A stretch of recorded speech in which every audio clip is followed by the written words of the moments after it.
Ladies and gentlemen and friends beyond the binary, welcome to the Reactor for today, November 6th, 2020. Hi, I am Tristan Johnson, your host of the show today, the YouTube creator of Tristan Won't Shut Up and Step Back History. Hello. I want to give you guys a little bit of some announcements about my streaming schedule that I would like to clear up. I'm making some alterations, so that's a thing. But let's all go through. Let's go through the whole streaming schedule, and I'll tell you where this stream specifically is going to be changing. So first of all, I stream on Mondays from 12 to 2 with Mia Mulder with a show called The Monday Discourse, where we talk about stuff that's going on the internet. And we usually just meme and, bullshit with each other. It's really fun. Mia and I have a really good time, and you'll probably really like that show. That runs from 12 to 2 Eastern Time on Mondays. Tuesdays I do Step Back Tonight, which runs from 7 to 9. And, this is my evening show that I do with my audience, where I hang out, talk about stuff. It's a fun show. It's the oldest show on my streaming schedule. And the Reactor, which is a show where I do on Fridays, where people send me stuff to react to, and I do so. So I have some things to say about this stream that I want to clarify. This is for a mix of noticing better times for traffic, but also things like trying to fight burnout and trying to make the most use of my time. So what we're going to be doing now is that the Reactor is going to, like the other streams, be 2 hours long instead of 3 hours, because that third hour, I think I've noticed many times in the past, has been rough. Hour three is always pretty tough for me mentally, and sort of burns me out pretty bad. And I'm sort of flirting with burnout right now, so I'm trying to figure out how to fight burnout. But at the same time, it's just I'm not on my best in my last hour. I think a lot of people know that. So the stream's gonna be going for 2 hours, and now it's going to be starting a little bit earlier.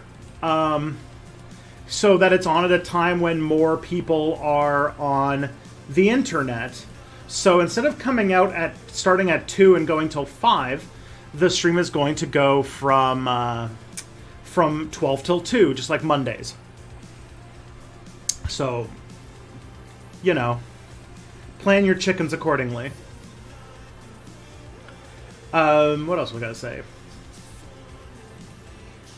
I go by he, him pronouns. If you want to see my work, you can go to stepbackhistory.com or tristanwon'tshutup.com. And if you are on Twitch and you have Amazon Prime, you get one free Twitch subscription every month. And if you don't use it, you give Jeff Bezos your money to have sex with. And so, if you want to prevent Jeff Bezos from having sex with your money, then you have to... you gotta help an independent Twitch creator by using your free subscription every month. And if you choose Step Back, I'll be so happy. For example, this room I'm in right now has because we don't have an air conditioner. Our air conditioner's broken, and because of COVID, they're not fixing it.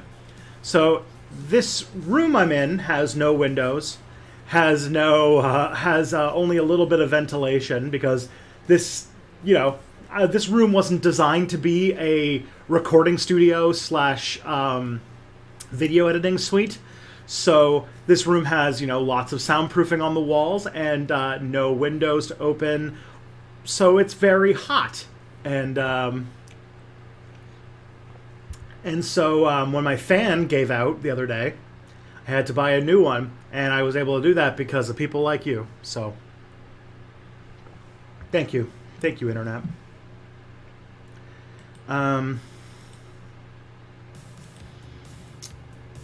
Other things I want to mention, my latest video for Step Back is on Dinesh D'Souza and right-wing grifters and sort of the meaning of history.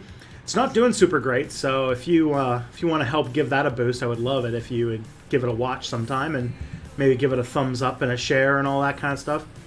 And my other video on Tristan Won't Shut Up, which came out yesterday, is on innovation and motivation and how capitalism hurts them both. So what I would say to that is watch that, because that one's doing very well. It's already got close to more views than the Dinesh D'Souza video, and it's been out for like a day. So, and thank you, Birdie Blake, for rating with 14 people. That's awesome. I hope that I imagine you were doing art. I hope your art stream went well. Hope you drew something pretty. Thank you very much. Hello, everybody. I am Tristan from Step Back History, and we're going to react to things in a minute. Yeah, those are my latest videos. My next Step Back video, I am hoping, will come out next week. I'm trying to, you know, shake up my Step Back release schedule so that I'm doing shorter videos, but more often again. And so I'm trying to get one out by the 11th. And it's going to be on Vietnam and how Vietnam helped create the white power movement, the militia movement, and all that kind of stuff. And Tristan Won't Shut Up, my next video, is going to be a bit of an experiment. I'm going to see how it goes. But I'm going to do a video basically about why you should be watching Star Trek. Even if, and hopefully it's going to be designed as a way for people who have never watched it before to try and convince them about what makes it cool and why you should watch it. That's like that's my hope.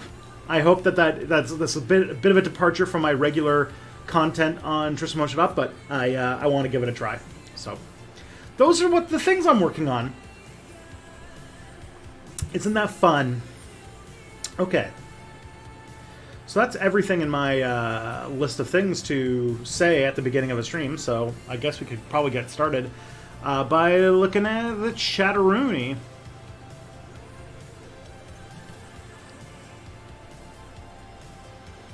Let's see, we got anything cool? We got a lot of emotes in the chat. Looks like research support seems to be posting a lot of emotes. That's pretty fun. Emotes are fun.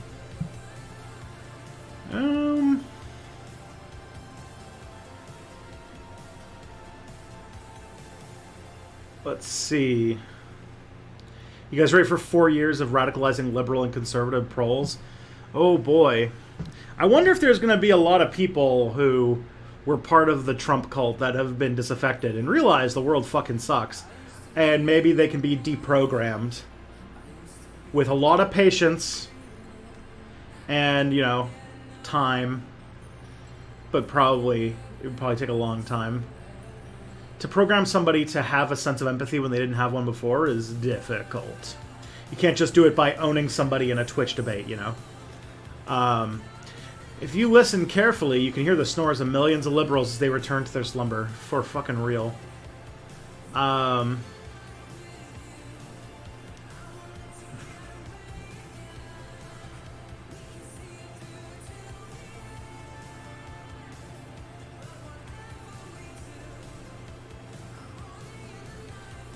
Alright, let's see.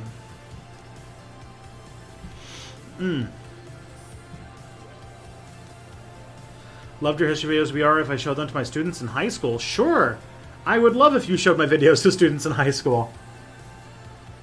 I've heard of some people do it. I get a lot of traffic on Step Back videos from, like, school intranets and stuff like that.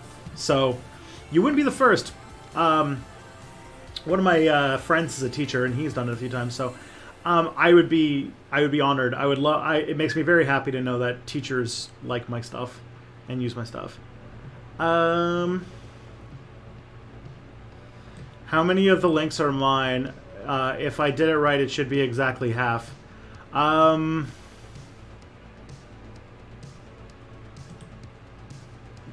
can't. It looks about there, so whatever.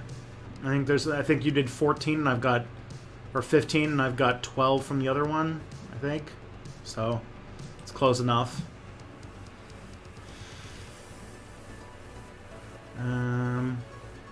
So yeah, 12 to 2. Hopefully that'll work better for you guys.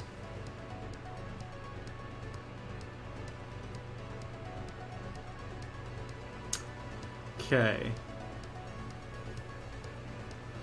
Been catching up on Behind the Bastards. Is it fair to say Carlos the Jackal might have been the world's worst communist in terms of ideological consistency?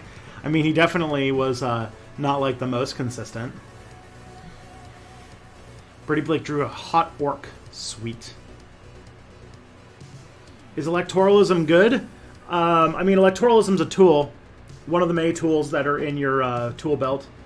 Like, in my mind, the things that you need to change about the world, like to make political progress, are dependent upon, you know, where the movement is in the period you're in and what you can and can't accomplish. For example, to say to never use electoralism as a way to advance left-wing agendas is to deny yourself a tool.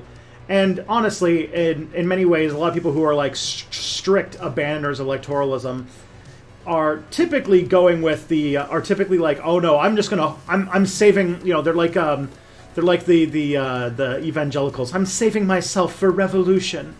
When, like, you know, we're nowhere close to the context that one would need for a revolution to be successful and to work.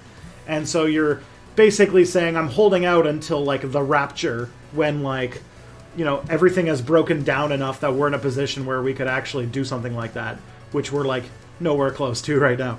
So, while electoralism is, like, you know, not exactly a huge thing. Hey, call me CDT. Thank you for subscribing. Much appreciated. Keeping this money going. Keeping this thing afloat. You can see my dad dabbing there. So, like, to not, like, do electoralism in some capacity is basically just, like, you know, leaving money on the table, or, you know, not utilizing an opportunity. But it shouldn't end there, for obvious reasons. Why is my dad blue? Because of the lighting where we were. We were outside at a restaurant, and they had blue lights on the outside of the restaurant.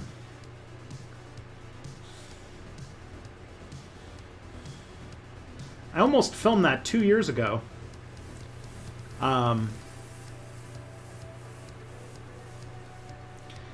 Trista, did my Star Trek Adventures group pay you to make that video? I don't think so. I mean, if you want to, you can. Jealous that you get to play Star Trek Adventures. I don't know if I have any friends who would commit to a Star Trek Adventures game. Oh well.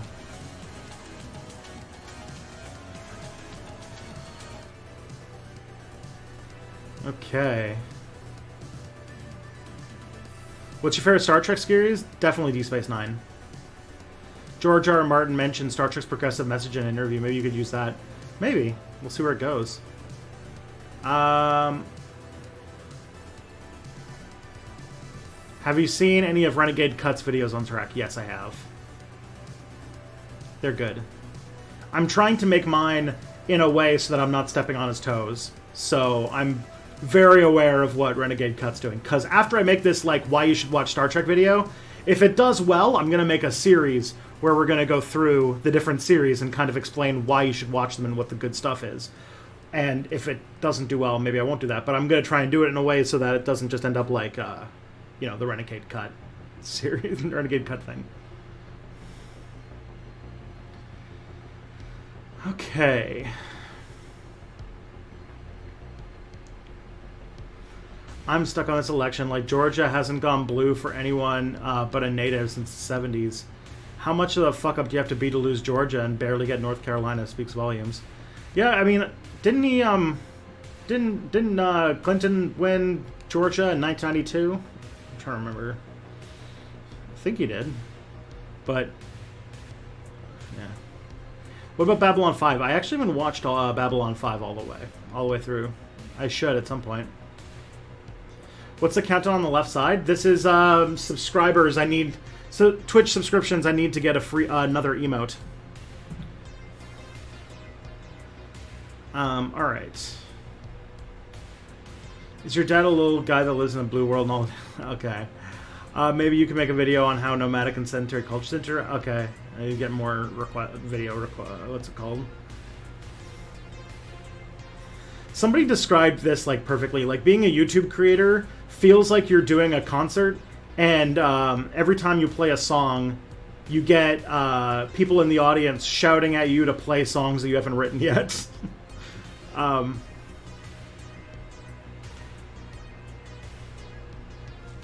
Alright. Let's watch some videos.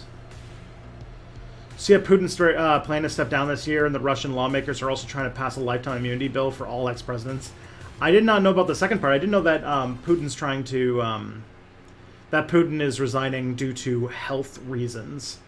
So, yeah. Would love to see a Step Back Renegade Cut collab. That would be pretty sweet. I don't think Renegade Cut is aware of my existence. But if he ever was, or if I could find a way to get a hold of him, I might try to get him in on that, because that'd be pretty fun. Okay, so next video. So the first thing we're watching is called, I guess it's a primary source about having dinner with Attila the Hun. I don't really know anything about Attila the Hun, I will be honest. It's, again, Roman time stuff, so you know who submitted the link. And Roman stuff makes my brain turn to oatmeal, so let's see where this goes.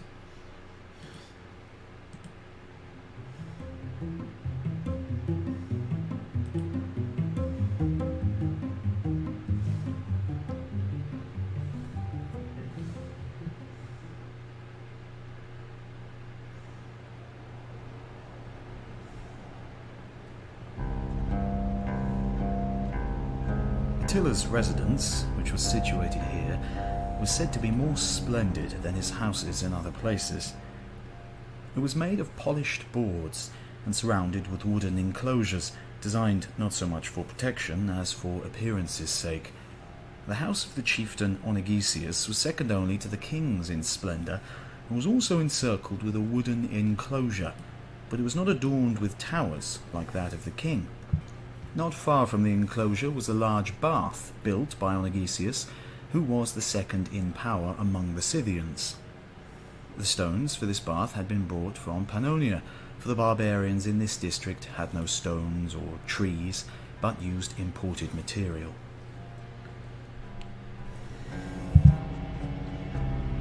The next day I entered the enclosure of Attila's palace, bearing gifts to his wife, whose name was Kreka. She had 3 sons, of whom the eldest governed the Achatere and the other nations who dwell in Pontic Scythia. Within the enclosures were numerous buildings, some of carved boards beautifully fitted together, others of straight, panned beams without carving, fastened on round wooden blocks which Couldn't have to rose Greek to a engineer moderate and height force from them the to build a ground. bath? Huh. Attila's wife lived here, and having been admitted... It's not uncommon. Like, isn't Attila basically from like the kind of like the steppes? Like, isn't he basically like kind of like a classical age version of like Genghis Khan or something, where they would regularly like kidnap people to do the technology stuff for them because they didn't want to do it? by the barbarians at the door, I found her reclining on a soft couch. The floor of the room was covered with woolen mats for walking on. A number of servants stood round her, and maids sitting on the floor in front of her, embroidered with colours, linen cloths intended to be placed over the Scythian dress for ornament. Having approached, saluted her, and presented the gifts, I went out and walked to the other houses, where Attila was, and waited for Onegesius, who, as I knew, was with Attila.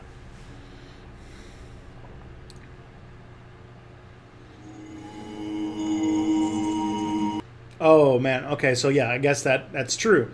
I guess Attila the Hun is from the steppes, because what they're playing right there is Tuvian throat singing, which I don't know if you've never heard of Tuvian throat singing before, or Mongolian throat singing, which you've probably heard it as. It's a type of singing that is done in Mongolia and like the kind of Central Asian steppes.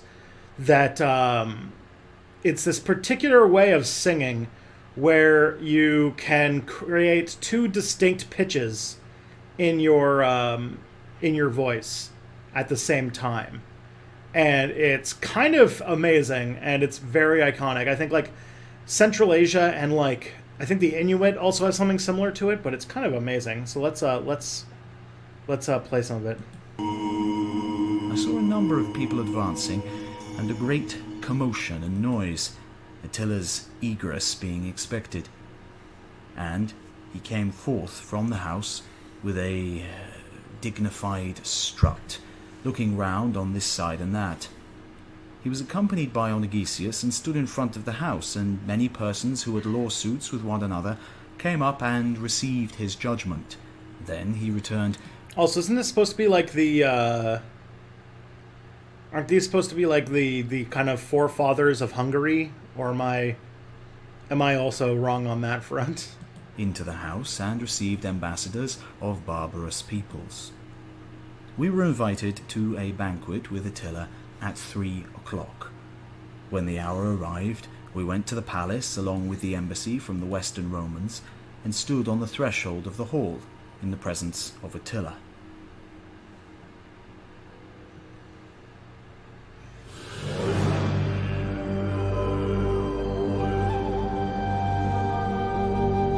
The cupbearers gave us a cup according to the national custom that we might pray before we sat down. Having tasted the cup, we proceeded to take our seats, all the chairs being arranged along the wall of the room on either side. Attila sat in the middle on a couch. A second couch was set behind him, and from it steps led. Do Hungarians do throat singing? I feel like there's a lot of ways that like Hungarians have sort of lost a lot of their sort of Central Asian ancestry, like their culture. Their Central Asian culture hasn't has a lot's been kind of taken away by the fact that, you know, they stopped being nomadic horse people and turned into more of a traditional kingdom. I'm sure there's still like tons of stuff left over from like the sort of ancient times, but Hungarians originally from more eastern places, but they aren't in any way related to the Hunnic Empire. Well, there you go. How the fuck do they know when 3 o'clock was? It's just 800 years before the first clocks. Oh, that's there was a mix of like you know, they would eyeball it, like they'd guess, or fairly often they would burn candles with like marks on them for the time and stuff like that. Led up to his bed, which was covered with linen sheets and wrought coverlets for ornament, such as Greeks and Romans used to deck bridal beds. The places on the right of Attila were held chief in honor. Those on the left, where we sat, were only second. First, the king and his guests pledged one another with the wine. When this ceremony was over, the cupbearers retired, and tables, large enough for 3 or 4, or even more, to sit at. This reminds me that there is some very delicious wine in my living room that I wish to consume. Were placed next to the table of Attila, so that each could take of the food on the dishes without leaving his seat. The attendant of Attila first entered with a dish full of meat, and behind him came the other attendants with bread and viands which they lay on the tables. A luxurious meal served on silver plate had been made ready for us and the barbarian guests, but Attila ate nothing but meat on a wooden trencher. In everything else, too, he showed himself temperate. His cup was of wood, while to the guests were given goblets of gold and silver. His dress, too, was quite simple, affecting only to be clean. The sword he carried at his side, the latchets of his Scythian shoes, the bridle of his horse were not adorned, like those of the other Scythians, with gold or gems or anything costly. When the viands of the first course had been consumed, we all stood up, and did not resume our seats until each one, in the order before observed, drank to the health of Attila in the goblet of wine presented to him. We then sat down, and a second dish was placed on each table with eatables of another kind. After this course, the same ceremony was observed as after the first.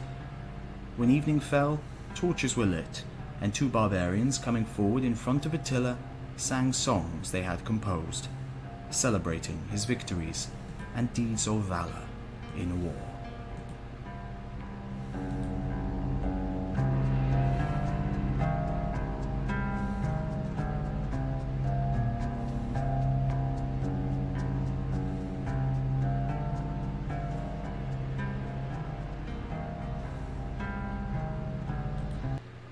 Attila must not have shit very often, I guess. I mean, that diet. Okay, that certainly was a video. Let's see what's next. So this is Capitalist Present Collective Future Analysis of Labor in Night in the Woods in Tacoma. So I'll tell you, I've never seen Tacoma, and I think I've never seen Night in the Woods. So I don't know anything about what this is going to be. This should be fun.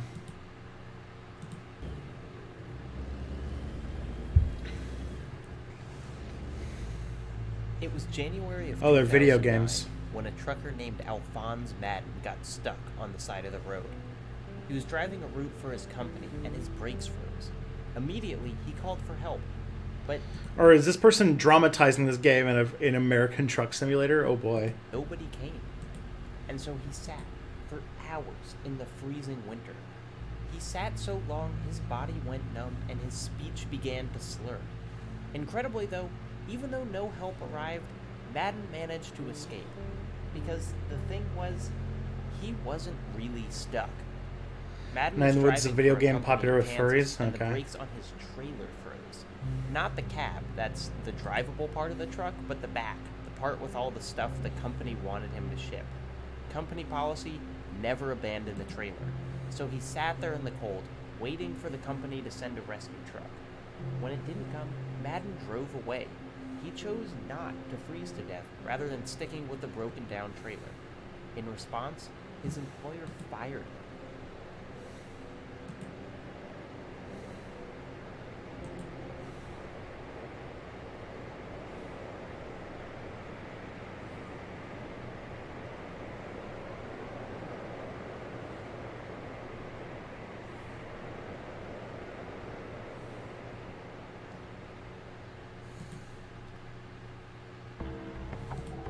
My first piece of advice I always have for YouTubers.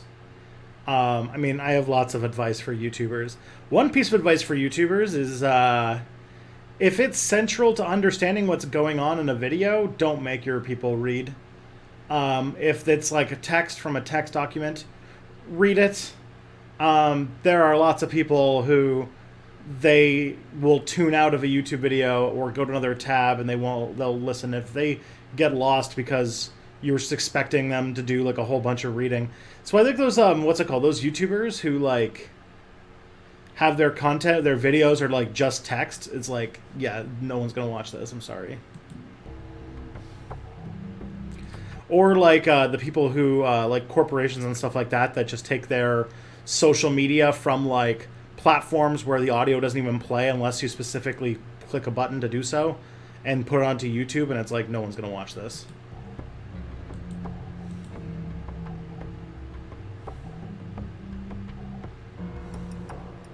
Poem by a black bear named Selmers expresses a deep anger at the heart of 2017's Night in the Woods. The game is about May, a 20-year-old college dropout who returns to her hometown of Possum Springs, but it's also about the town itself.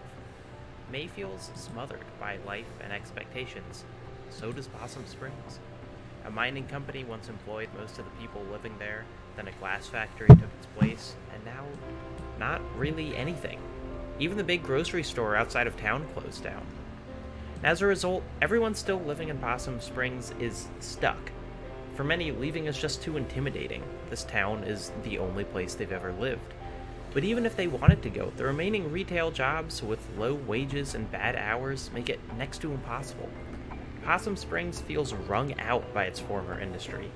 Companies came, squeezed every last drop of profit out of the community, and then just left them to fend for themselves.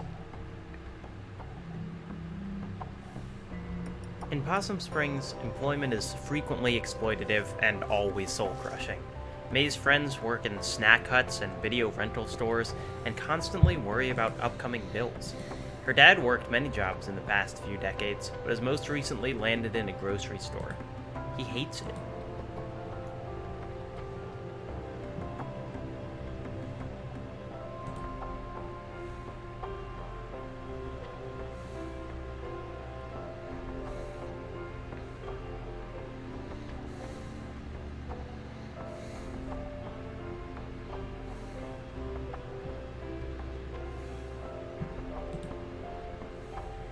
Working on video games almost always comes with a catch, and most frequently that catch is crunch. Crunch is an almost cute term, the sound of stepping on a leaf or biting into an apple. but in the games industry, crunch means 80-hour work weeks, months of lost sleep.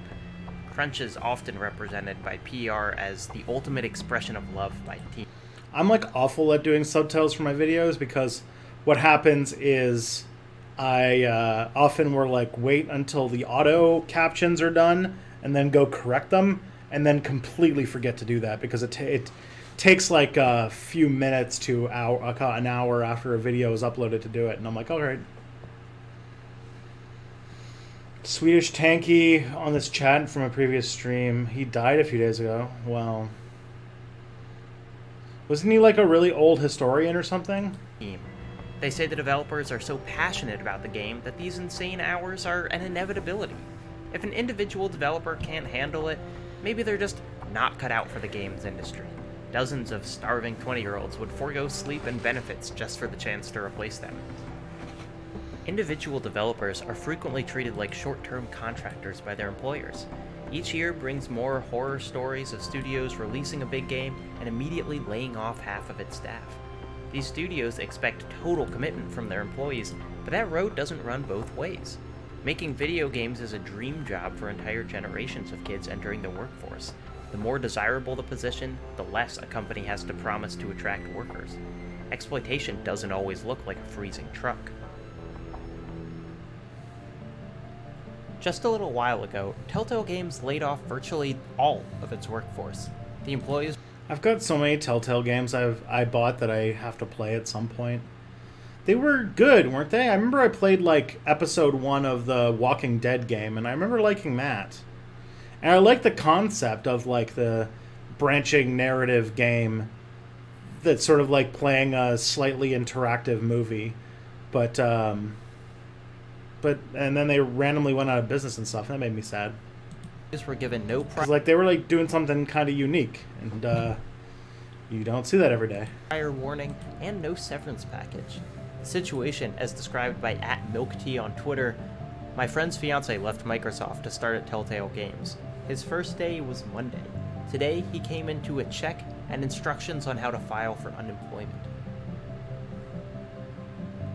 Engaging retrobusters now. In 2017's Tacoma, everyone is a contractor. Despite the fact that all the characters are living on a spaceship and performing highly technical and demanding tasks, none of them have any job security. Venturis, the spaceship's owner, doesn't need to fire the crew.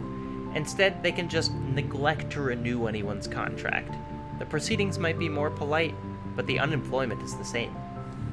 In fact, Venturis would prefer to have no humans on board the ship at all. The fact that the crew can still work is a result of hard-fought victories by organized labor. Early on, all the workers celebrate Obsolescence Day. The ironically named holiday is a reminder of a decade earlier when AI was supposed to replace all labor on the ships.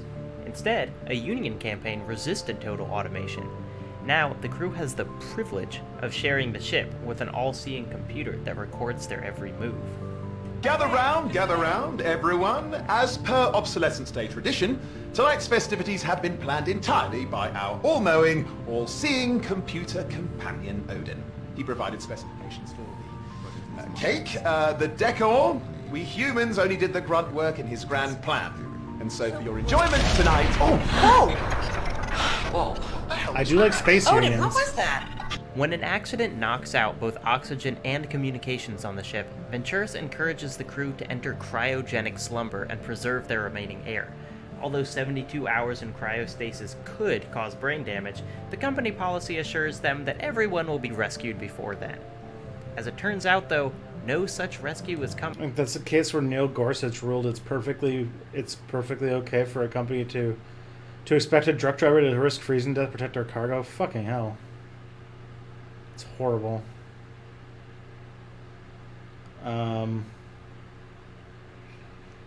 Yeah. And the ship's failing support systems were no accident.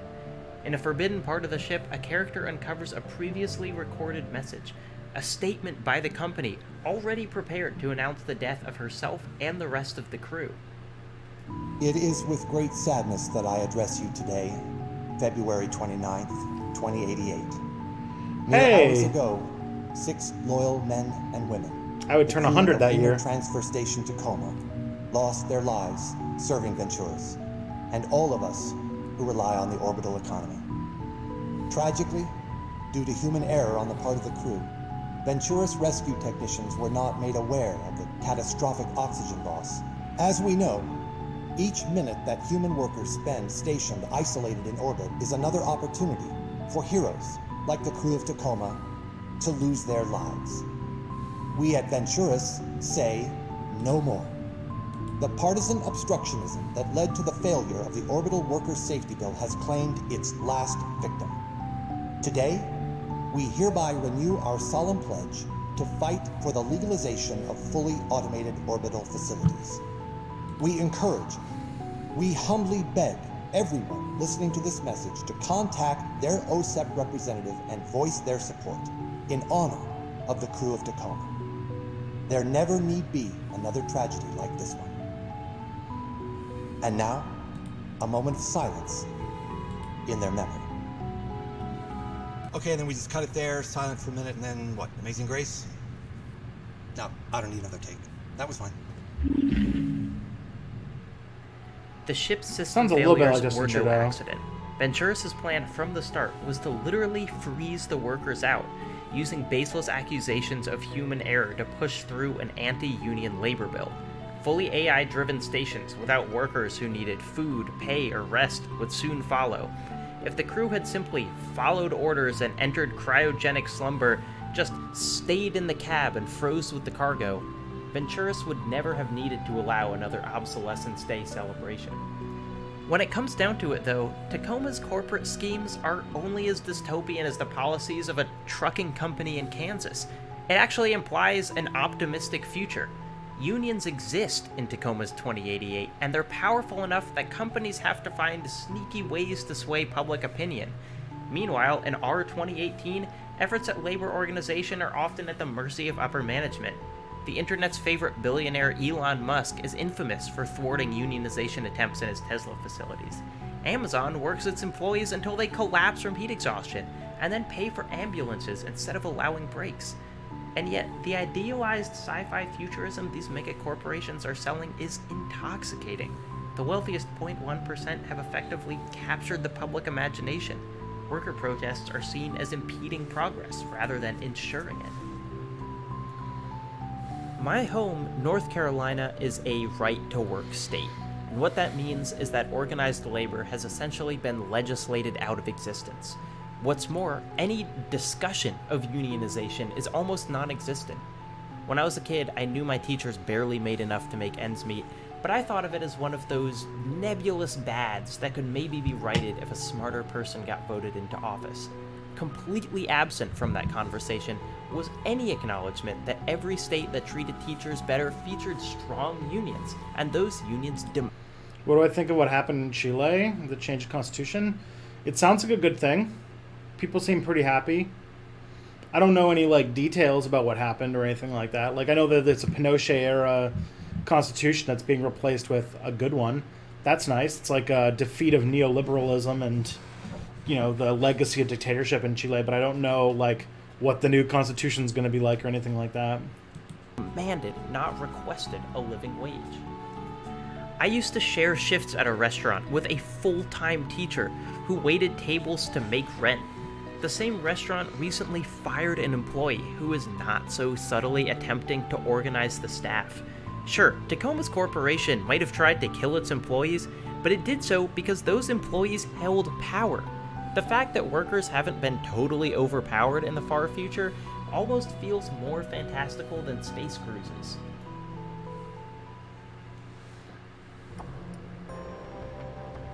Early on in Night in the Woods, you find the tooth of a mining boss in a long-forgotten drawer.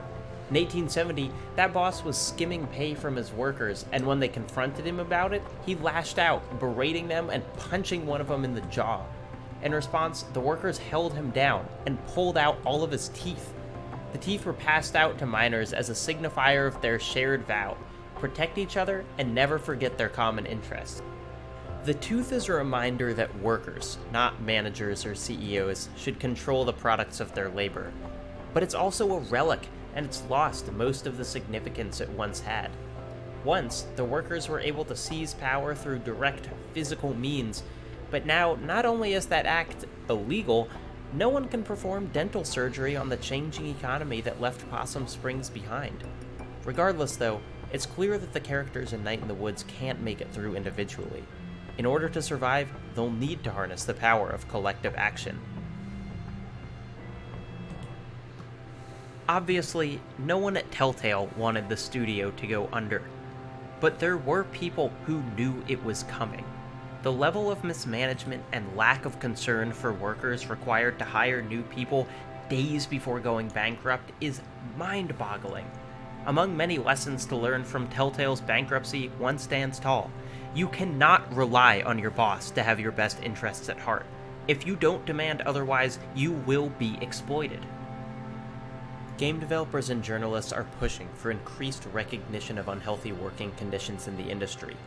Waypoint's interrogation of a dozen developers on Crunch shows a wide range of both acknowledgement and denial. Game Workers Unite is a fresh attempt at horizontal organization across the field, stating that they will empower the voices of workers and side with them in disputes with managers and business owners. And because art is fundamentally a method of expression, these same conversations can't help but manifest within games What's themselves. wrong with Ollie's streams chat? Neither Tacoma nor Night in the Woods present as games about labor. Sci-fi thrillers and platformers have existed for decades in gaming, frequently happy to let players blast aliens or collect lost treasure without a care in the world. But increased visibility and solidarity throughout the industry has made these issues unavoidable. The games industry has found itself at a crossroads. It can confront these issues, tackle them head-on, and hopefully re-emerge with a sustainable, healthy ecosystem, or it can just stay in the cab and let itself freeze with the cargo.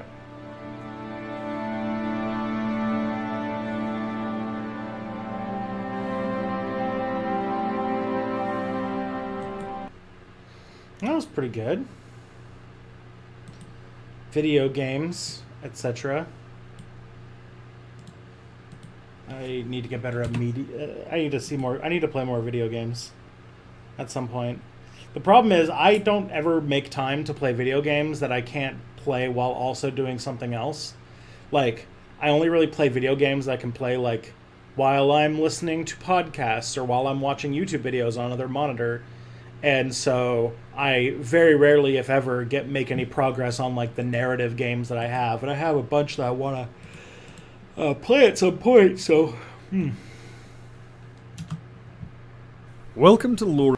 Okay, here we go. So this is a Star Trek video about the Ferengi, which is fun. Fun fact about the Ferengi. They're a Star Trek alien, but that's not the fun fact. The fun fact is that the name of them comes from the sort of, like, Persian word for European, and they're like a bunch of, like, misogynistic capitalists, so that's kind of fun. What was that channel's name? Let me see. Jacob Geller. Well, so this should be fun. The only thing that I'm worried about is that this channel is called Lore Evolution, or this series is called Lore Evolution, and I think I've made my position on lore very very well known. I very much am not a fan of there is no story, only lore people who see, like, fun franchises as an opportunity to fill out a Wikipedia article rather than enjoy some stories, but let's see where we go. welcome to Lore Evolution, the show where we examine the production history of our favourite factions, characters and technologies from the realm of science fiction and fantasy. Today we journey to the Star Trek universe to talk about everyone's favourite space capitalists, the Ferengi are fucking hilarious, though, and that makes me excited for this video because Ferengi are awesome, and they're great. They're one of the best parts of Deep Space Nine. Ferengi episodes are usually really good. Ferengi.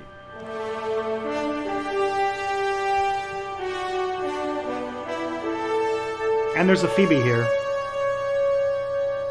The Ferengi made their debut in the Star Trek The Next Generation episode The Last Outpost. They were created and developed by Gene Roddenberry and Herbert J. Wright, and intended to be the primary Federation antagonists of the show. Seeing as how hostilities had died down with the Klingons, TNG needed a new recurring bad guy faction to challenge the Enterprise. While this faction would ultimately end up being the Romulans, the Ferengi were originally created for this purpose. The name of the Ferengi was derived... I don't think you guys will be able to see it, but she's doing a blep, which is so cute. Eh? From the Arabic word Faranjai, which referred to European foreigners. The initial design for the species was created by illustrator Andrew Probert, and then refined by makers. Yeah, this looks like it's actually about the production of the aliens, instead of like, here is everything that Memory Alpha has on the Ferengi. Which is nice. Artist Andrew Westmore. While the greed element of the Ferengi was there from the beginning, Herbert J. Wright conceptualized their culture a little differently. The Federation was meant to be depicted as vast numbers of people working together for a common good, and so the Ferengi, being the new antagonists, yeah, were Profit and Lace was a bit of a opposite, yikes episode, that's for scheming sure. and cunning, only out for their own personal gain, which included their own wealth. They were intended to be vicious and ruthless, no sense of honor. Also, apparently Gene Roddenberry had a bit of an obsession with Ferengi sex life, which Wright found kind of odd. One of the first Ferengi, Latek, was portrayed by none other than Armin Shimmerman, who of course we'll be discussing... Is that why we have Umox? That's funny. ...later in the video. The part came his way due to his short stature, which was required for the Ferengi roles. Having refined the look and culture of the Ferengi, they made their debut in The Last Outpost, and pretty much everyone hated them. The general feeling among the writing staff was that they were just rubbish as villains. Eventual DS9 showrunner Ira Steven Behr said they were a disaster. Will Wheaton called them the lamest aliens in all of Star Trek, and Maurice Hurley said they were a complete waste of time. That episode was terrible. Like, keeping it 100 there. Ferengi were not used properly. I'm glad that they were, like, redone.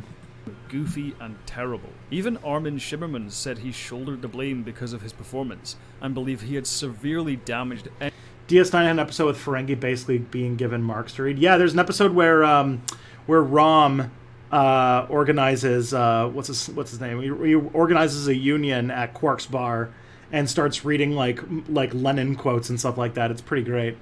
One of my favorite things, one of my favorite... What's the episode name? I can't remember what the episode name of this bad one, of that one is. Someone could probably find it for you, though. My favorite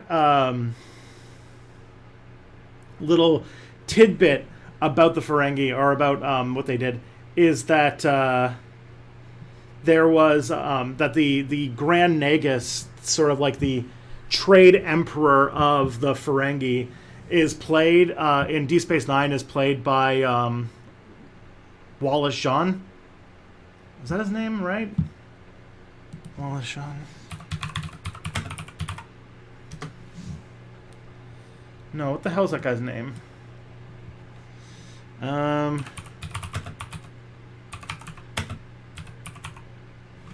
Yeah, Wallace Shawn. Wallace Shawn, sorry. And he's like an open socialist who has written like entire he wrote an entire play about socialism, and he's like a very big prominent like socialism in like the New York City actor scene and stuff like that, which I fucking love. Any prospect of the Ferengi becoming notable characters in Star Trek. Although, to be honest, I think Shimmerman is a little bit too hard on himself. Despite the overwhelming negative reception, the writers tried again with the Ferengi numerous times, making their first reappearance in The Battle. In an attempt to tone down the goofiness, Frank Corsentino, who played Damon Bach, was directed to tone down his portrayal to try and have the Ferengi be treated more seriously. While there's still no substitute for the Klingons or Romulans, the Ferengi were more successful in The Battle, with director Rob Bowman stating his fondness for them in later interviews. Subsequent appearances in episodes like The Price and Captain's Holiday would start to shift the way the Ferengi were used. Instead of being used as new villains to live up to the Klingons, the Ferengi became more like con artists and swindlers, Gene Roddenberry calling them the robber barons of the future. It's fucking While they great. had Great utterly choice. failed as mainstay villains, the stage was set for the Ferengi to drastically improve in my personal favourite Star Trek show, Deep Space Nine.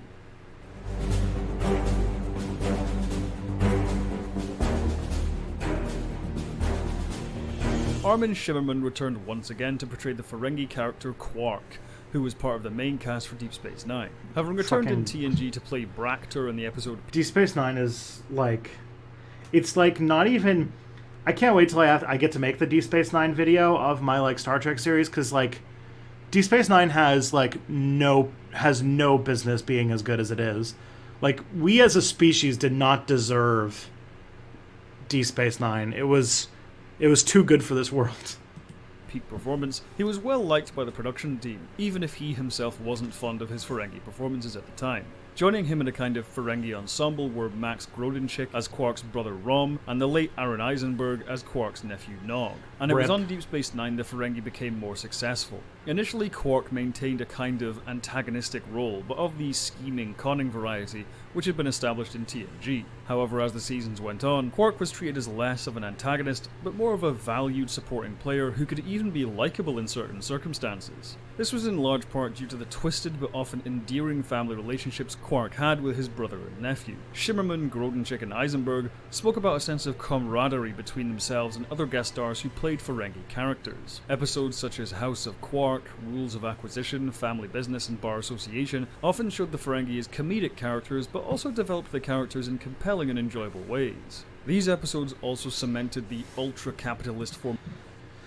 This is Ferengi in your Star Trek Adventures game. Here's the thing about Star Trek Adventures that I would be like interested in finding out, which is that like I have this feeling that people who play a game like that would end up making a lot of the sort of adventures that happen focused around like the mainstay aliens like Klingons and Romulans and things like that. And I'm wondering how often like when you play a game like that like the Star Trek, the adventure that the GM puts together is like something more akin to like, you know, an Alien of the Week type thing. And I'm wondering what that would be. I wonder if that how much you get one or the other. Form of society the Ferengi live in, creating the rules of acquisition as a kind of holy text. Funnily enough, due to their capitalistic leanings, the writers came to view the Ferengi as stand-ins for modern-day humans living inside the Star Trek universe. This mindset often allowed them to poke fun at capitalist ideals, but also examine Federation ideology by contrast. Some of my favourite scenes in DS9 are of Quark's observations of the Federation, such as his musings about what happens when humans lose their creature comforts, and of course the famous root beer scene between Quark and Garrick. I love the root beer scene. Every Ferengi-focused episode is a success, the episode Prophet and Lace being one of my least favourites. At times they are an absolute riot. Easily my favourite Ferengi episode is The Magnificent Ferengi, which is simply endless amounts of fun. Not only... Hey, thank you, Cole2734, for subscribing. Much appreciated. Keeping this whole thing afloat. Much appreciated. That's awesome. Salt Vampires. That was from the first episode of Star Trek ever. Tribbles are fun. Man, I wonder what I would make with if I was GMing a Star Trek Adventures game. I don't know. I'd have to like read the book sometime.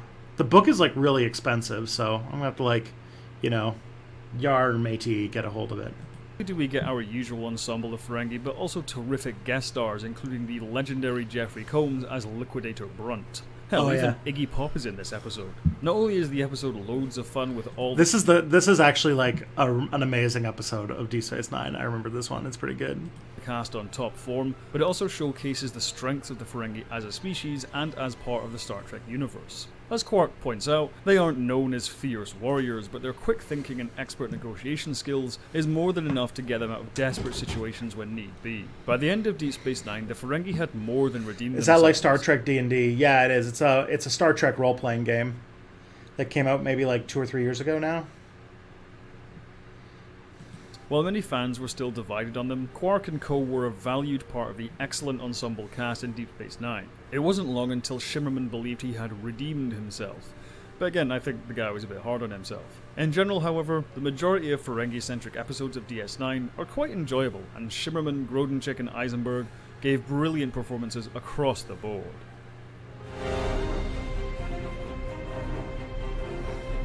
Yeah, we're going to talk about that episode of Enterprise. Oh, man. This episode of Enterprise fucking sucks.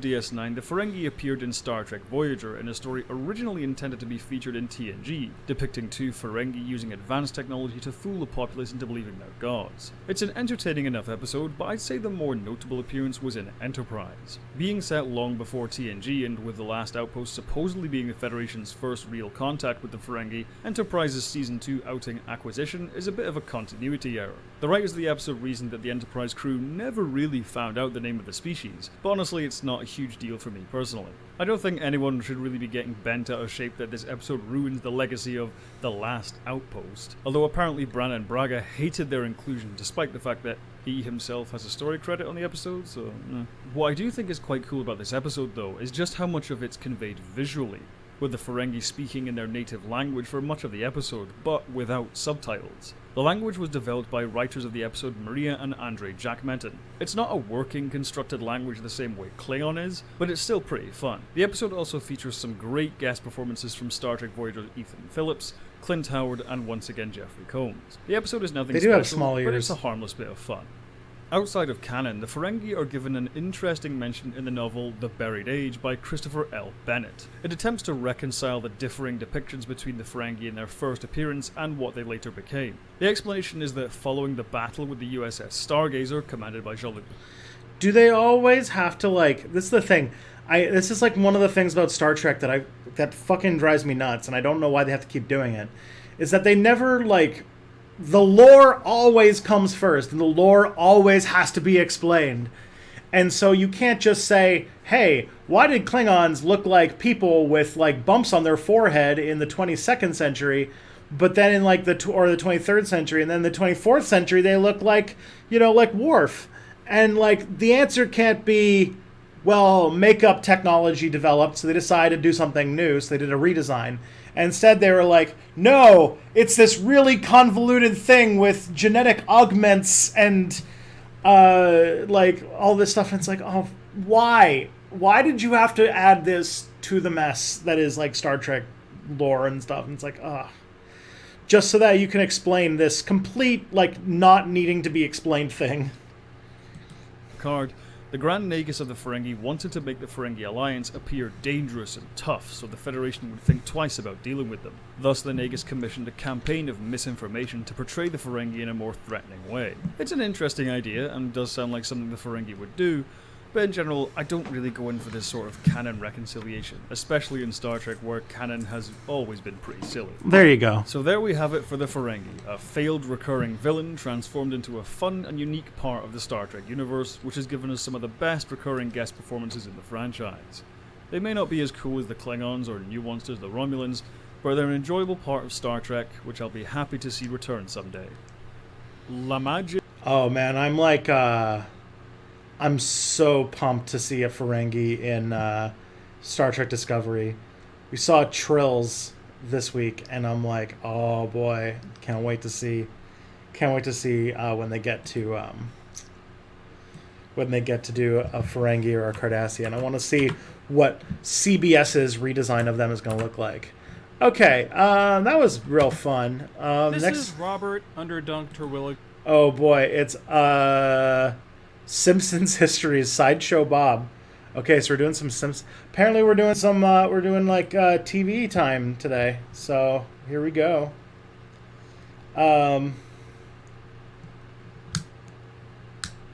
So let's see what this ends up being. This is Simpsons History's Sideshow Bob. Jr., otherwise known as Sideshow Bob. Bob is a man of refined culture and sophistication. His interests include Shakespeare, fine wine, and light operetta.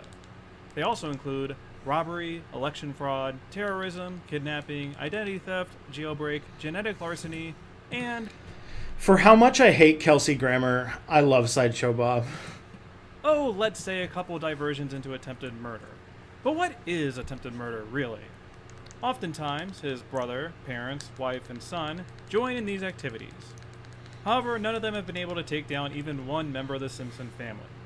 And for Bob specifically... One thing I am interested to find out in Discovery is that it's said in an episode of Enterprise that the Klingons join the Federation at some point, and I'd be like, oh, where does that go? Specifically, he can't even defeat a rake. This is the history of Sideshow Bob. Sideshow Bob is one of those characters I always wanted to tackle for this series. He's so good. And I love there's one episode with where they get Kelsey Grammer to do Sideshow Bob. And thank you, Corwid, for following. Where like where they get David Hyde Pierce and they make a whole bunch of Frasier jokes, and it's great. But wasn't sure the best way to go about it. The thing about Bob is that his episodes are very specific and very memorable. He's not like Smithers, where there's secret character stuff tucked away between his spotlight episodes. Bob is one spotlight after another. Almost all of his character development falls in these very specific examples. Oh, some of these look like recent seasons, and that makes me sad. I don't want to know about recent seasons, but okay. What's wrong with Kelsey Grammer? He's like a... What's it called? He's like a Republican. He's like... He shows up always on the list of, like, what's it called? Internet or celebrity Republicans. And he's, like, kind of got, like, this libertarian aspect to him. Who's Kelsey Grammer? Kelsey Grammer is the actor who played Frasier on Frasier. I don't think he's been in a lot of things lately. So for this Simpsons Histories, we're going to look at the bigger picture. We're going to look at his individual characteristics and how they eventually spawned new story concepts. Try to figure out, how exactly did the writers try to keep him fresh for over 30 years? Sideshow Bob's first appearance in The Simpsons was in Season 1's The Telltale Head, where his only real job was to stand around and play the slide whistle. As you can see, this is a very different looking Bob here, much more rounded in general. Clearly, Sideshow Bob went through the Sonic the Hedgehog cycle of character design, appearing more sleek and angular in every successive iteration. His big coming out episode, of course, was Krusty Gets Busted, the real building blocks of what this character actually is. This Proto-Bob existed just so he didn't come completely out of nowhere. We see him here, and it's like, it's the slide whistle guy. But after that, it's pretty much the Sideshow Bob we all know and love today. Almost everything is here. Kelsey Grammer, his refined and cultured persona, his penchant for singing, his criminality, his giant feet, his hatred of Krusty, and his rivalry with Bart. These characteristics directly influence all of his later episodes in one way or another. After Bob goes to prison, he becomes a sort of cultural artifact in Springfield. He'll be in a news article in the background, show up for a sing-along, or be in this Where's Waldo-esque crowd waiting for Michael Jackson. Then we get this version of Sideshow Bob in Bart the Murderer. Oh my. It seems like the writers are keeping this guy in the picture, this little bit of unfinished business that they could use later. Although I think by this point, so clever. Season 3, that they... Simpsons writers were always so good at keeping things, and even his feet are big. Like, oh man, great. Already know he's returning. I think Black Widower was an exceptionally smart way to go for his follow-up episode. They could have gone for something like Cape Fear first, where they go straight for the Bart revenge plot. Or they could have done something where he's getting back at Krusty or the town as a whole. But instead, they brought Sideshow Bob to the family. Putting Bob and Selma together converges these two established arcs, and puts him in a situation to have scenes with a lot of important characters. How does Bob interact with Homer and Marge? You know who else is a celebrity Republican that is just so weird and makes me, like, sad? Sarah Michelle Gellar, apparently. How does Lisa factor in? Fucking Buffy. Of course, we get another clever mystery to highlight his criminal genius, but most importantly, it brings out the personal angle for the Simpson family. He's not just some random guy that Bart and Lisa once foiled. Seeing him later on actually means something to them. In addition, it introduces politics into the mix, with Bob describing himself as a conservative Republican and taking a jab at the Democrats on the way out. That was also a great episode. There was a minor Sideshow Bob appearance in a Season 4 flashback. Where he runs for mayor. When he used to dye So his hair good. green, I guess. But other than that, we didn't see him again until his next Spotlight episode. Cape Fear serves as our template for the classic Sideshow Bob revenge plot. After being foiled twice by Bart... American celebrities I don't know. Yeah, well, it's because you're Swedish and you're fairly young. Sarah Michelle Gellar was on, like, Buffy the Vampire Slayer, which was like a TV show in the 90s. Here's where they started playing up the rivalry. Somehow, Bob became even more dramatic and grandiose than ever. The show... You're glad you've never seen Buffy the Vampire Slayer? No. It's actually, like, kind of a great show. Like, it doesn't really matter that Sarah Michelle Gellar is, like, conservative or whatever. The show is, like... It's, what's it called? it depends upon how much you like Joss Whedon, because it's like Joss Whedon stuff, and it's like in like what's it called? I've watched several seasons of it, and Buffy the Vampire Slayer is like a legit good show. So like yeah. He played Beast in the X-Men movies. Dude, was he in more than one X-Men movie?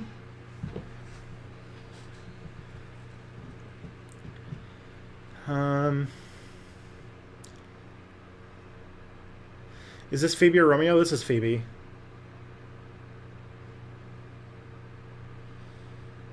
Back when Rush Limbaugh was the big name of conservative hot takes, yeah. Yeah, I don't think Kelsey Grammer gets a lot of work these days. Wait, Buffy is a conservative? I mean, not Buffy the character, but Sarah Michelle Gellar is, yeah. Really went out of their way to sell how menacing Fucking X3, oh boy. What a movie that was. he is, by giving him a blaring musical theme for all of his later appearances. Furthermore, they made him significantly more cartoony. That's the movie where they like just killed Cyclops off screen. Fucking hilarious. It establishes the rule that when Sideshow Bob shows up, the reality of the show is going to get looser. Crazier things will happen, and bigger musical numbers will be sung. And of course, they introduced his long-standing problem with rakes. Forget about Bart, this is his real menace in his life. Up next is Sideshow Bob Roberts in Season 6, sidestepping a Bart murder plotline for something the whole town can enjoy. This is easily the most unusual Sideshow Bob episode. This is the greatest Sideshow Bob episode. The other ones personally include Krusty or the Simpson family in some way. Here, the writers latched on to conservative politics for a larger satirical point. We still get a mystery. That scene where like they were like, see the new face of the Republican Party in Springfield, and they open the door, and there's just like a water cooler, and like a bubble like bloops up, and they're just like, what did he say? And they're like, no, Bob, come in. And then they're like, yes, I prefer the human touch. And I'm like, fucking, this is the greatest episode of TV. And some revenge toward the Simpsons. I gotta say, fucking Simpsons is like, if you are a Zoomer who hasn't watched The Simpsons, fucking watch it, man. It's so good. But by and large, this is about Bob trying to consolidate power. This episode, along with Cape Fear, demonstrates a key weakness of Sideshow Bob, that he is easily bluffed and manipulated by appealing to his sense of vanity. In Season 7, we get Sideshow Bob's Last Gleaming, a sort of hybrid between Bob tackling a larger issue and running it back to Krusty. Hey, I thought you guys reconciled. TV lied to me. Now, Bob's extreme hatred of television seems a little arbitrary, considering he's literally stealing an atomic bomb over it. But to be fair, we have seen this reaction before. Bob is totally like one of those academic types who brags about not owning a TV. What's great about these early episodes is how varied they are. They never lean. Well, if you haven't watched Simpsons, watch it anyway. It's so good. For too long. They instead I don't know how you grow up as a millennial and not see The Simpsons. It was like all over television when we were young, and I don't know. I feel like I've like watched every episode of like the first 11 seasons so much that I've like internalized the entire show. Dagger their topics. Like, they resisted doing 2 Krusty revenge stories in a row. They avoided having him chase Bart over and over and over again. They didn't do Sideshow Bob Roberts after revealing he's a conservative. Every Sideshow Bob episode in these classic years are motivated by something slightly different, kept giving Bart and Lisa a new scheme to investigate. I think that's the key to how they kept things fresh. You could argue that they have similar structure, have reoccurring plot beats, sure, but nothing ever felt like a retread. I think the writers were very conscious of how many different schemes Bob had attempted, because in Season 8, they went for something completely new with Brother from Another series. They introduced Sideshow Cecil, and we learn about the two brothers' rivalry and backstory. This is the episode I'm talking about where they make this. Sideshow Cecil is who they get David Hyde Pierce to play him, and the whole episode is Frasier jokes, and I love it. Really, Cousin Earl. They're like, there's been an accident at the dam, and there's like, what's it called? They poured cement on a dog, and it's like this dog-shaped piece of cement. It's just like, He's gone to heaven, Mr. Terwilliger. Oh, man. Cousin Earl. Fucking great show. Most importantly, they allowed Bob to change and grow. It was very much in line with Oakley and Weinstein's more meta and self-conscious approach. We all expect Bob to be the criminal mastermind.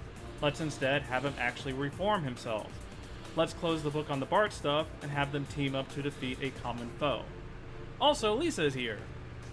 Now, I really like this episode, and it definitely should have been made, but I think it kind of broke Sideshow Bob as a character. After you have him reform and resolve things with Bart, where can you really go with him? Obviously, the writers didn't expect the series to go on for another 20 years. They probably wouldn't have done this story if they did. They're stuck in this situation where they either have to reboot his character back to villainy, or do something entirely different with him. And if they do reboot him, this episode prevents them from reforming him later in the exact same way. It's a total blocker episode. When Mike Scully took over as showrunner, he basically... You can already see, like, this is the point when the show starts to get off the rails and none of the episodes make sense anymore, and they stop thinking of new ideas and just rehash all of the things they did in the first 10 or 11 seasons. And it's that's when the show gets kind of bad. Basically put Sideshow Bob on a shelf until season 12. And honestly, I can't blame him. I wouldn't be that eager to follow up that episode. We did get a couple little appearances and jokes about him in the meantime. I always wondered what the story was between him and Comic Book Guy. But anyway, we get his major return to the series with Day of the Jackanapes, in which he does this Manchurian Candidate hypnotism thing in order to this get episode's Bart bad. to pull up him and Krusty. This returns to familiar concepts like parole hearings and his hatred of television and Krusty.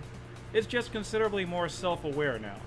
Bart clearly takes Bob less seriously as a villain, even bragging about his record against him. It feels kind of weird that this is the direct follow-up to the Sideshow Cecil adventure, that he's right back to wanting Bart dead again. You kept watching the show up until 2014, 23.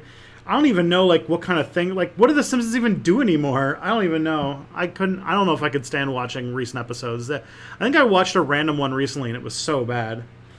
The only thing I heard of is that there was an episode, I think it was like the last episode before some contracts were going to come up, and they thought that the show might end.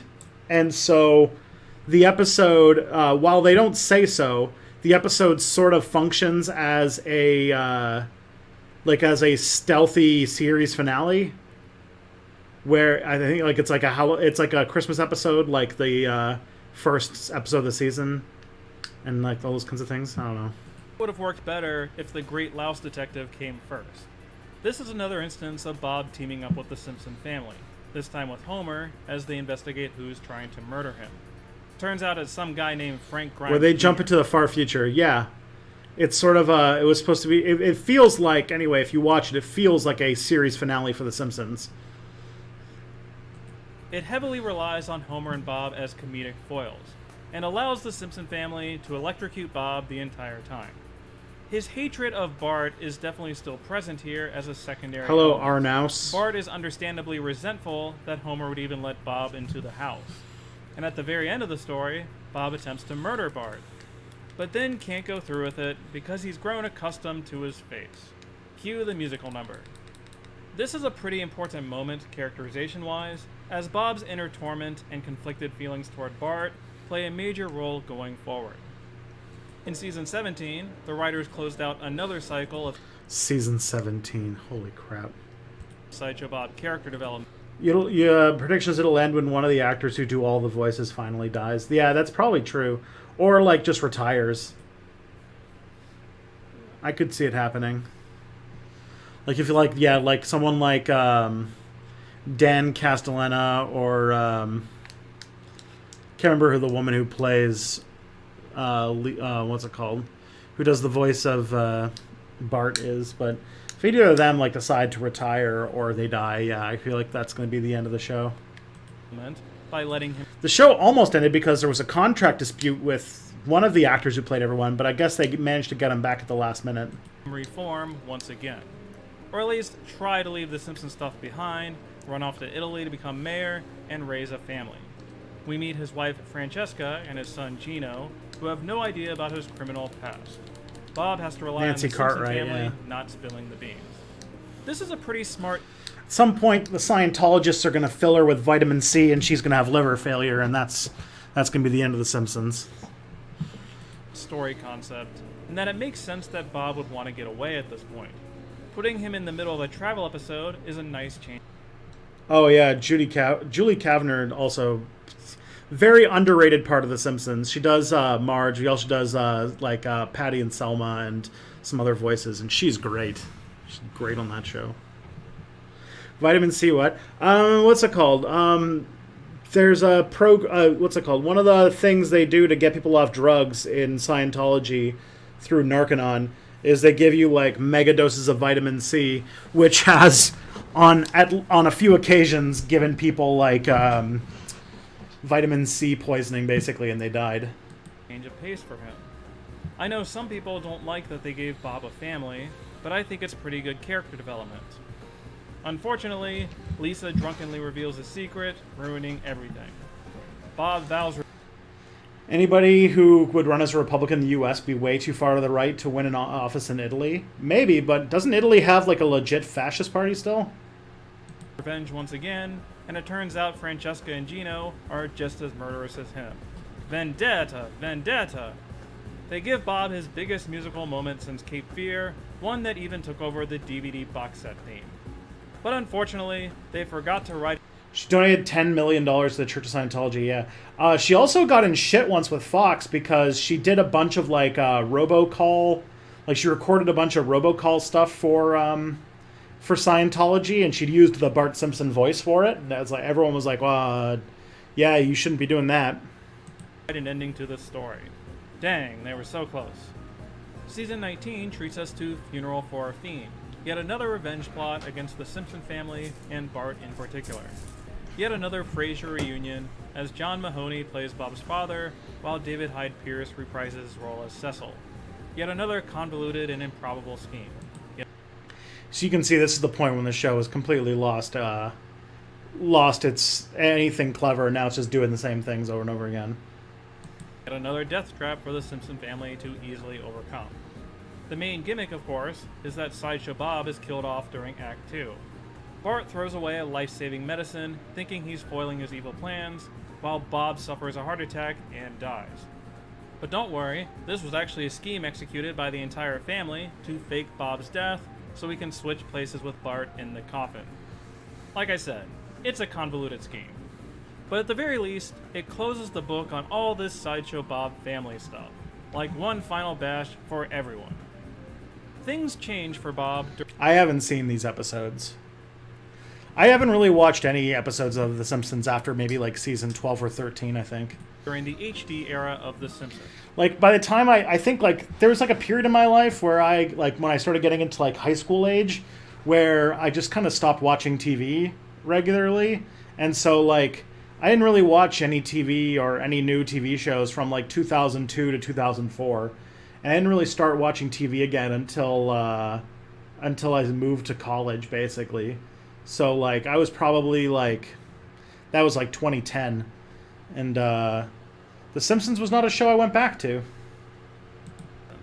He started appearing more frequently in random episodes, mostly as an unvoiced background character.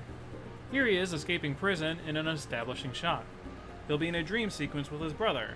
He'll be murdered off-screen in a Treehouse of Horror.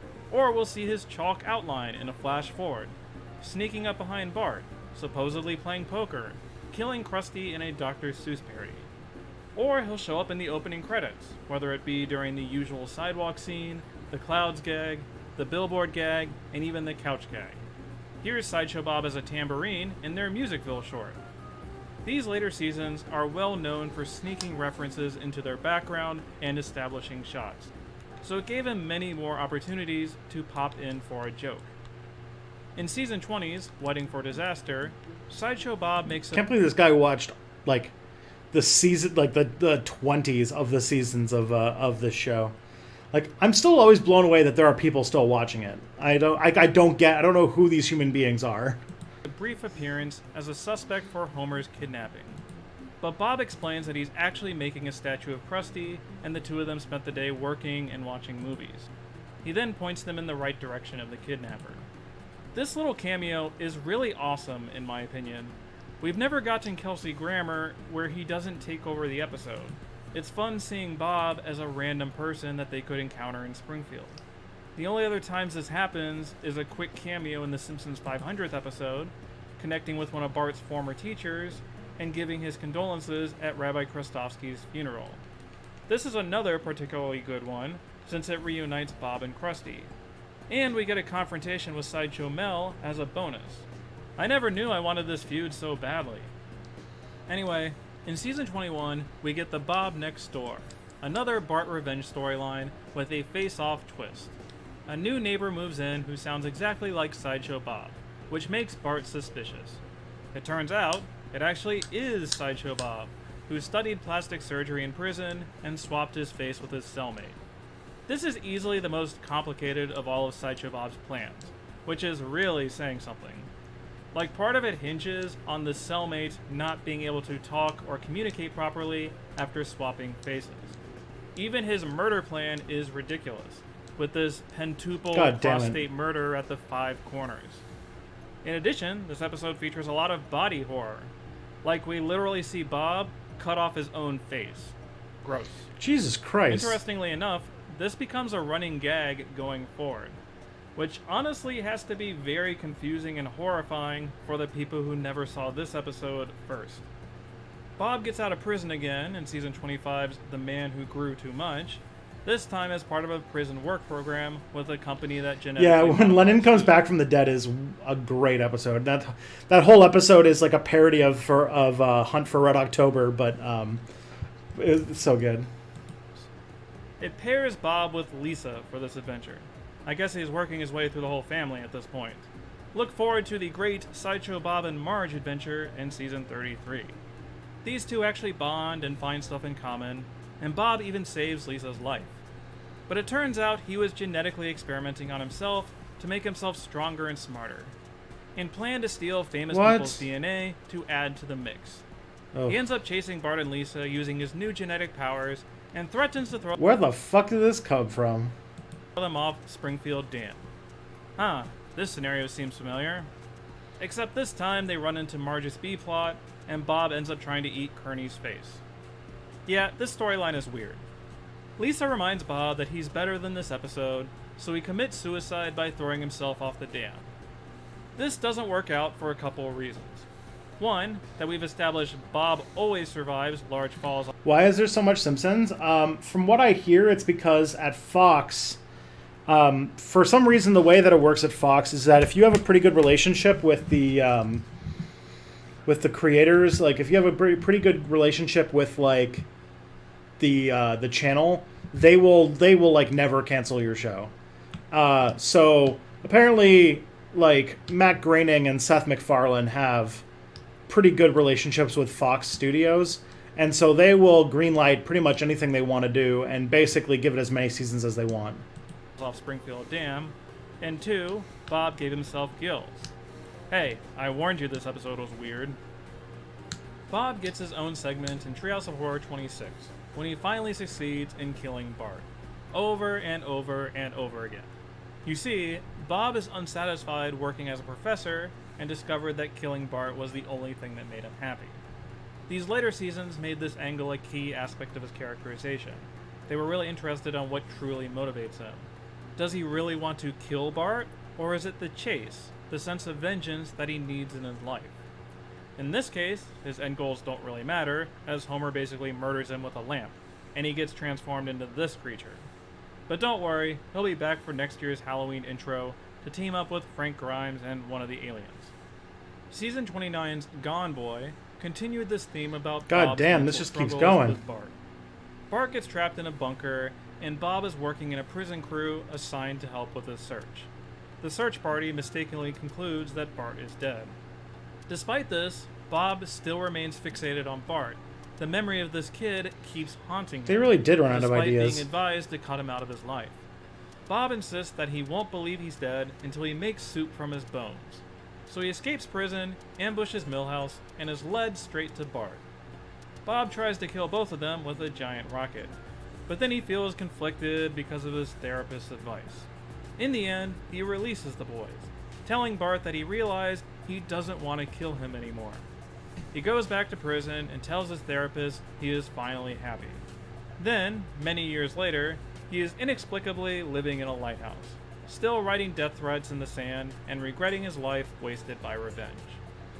They do explain how he broke out of prison a couple seasons later, in Bobby It's Cold Outside.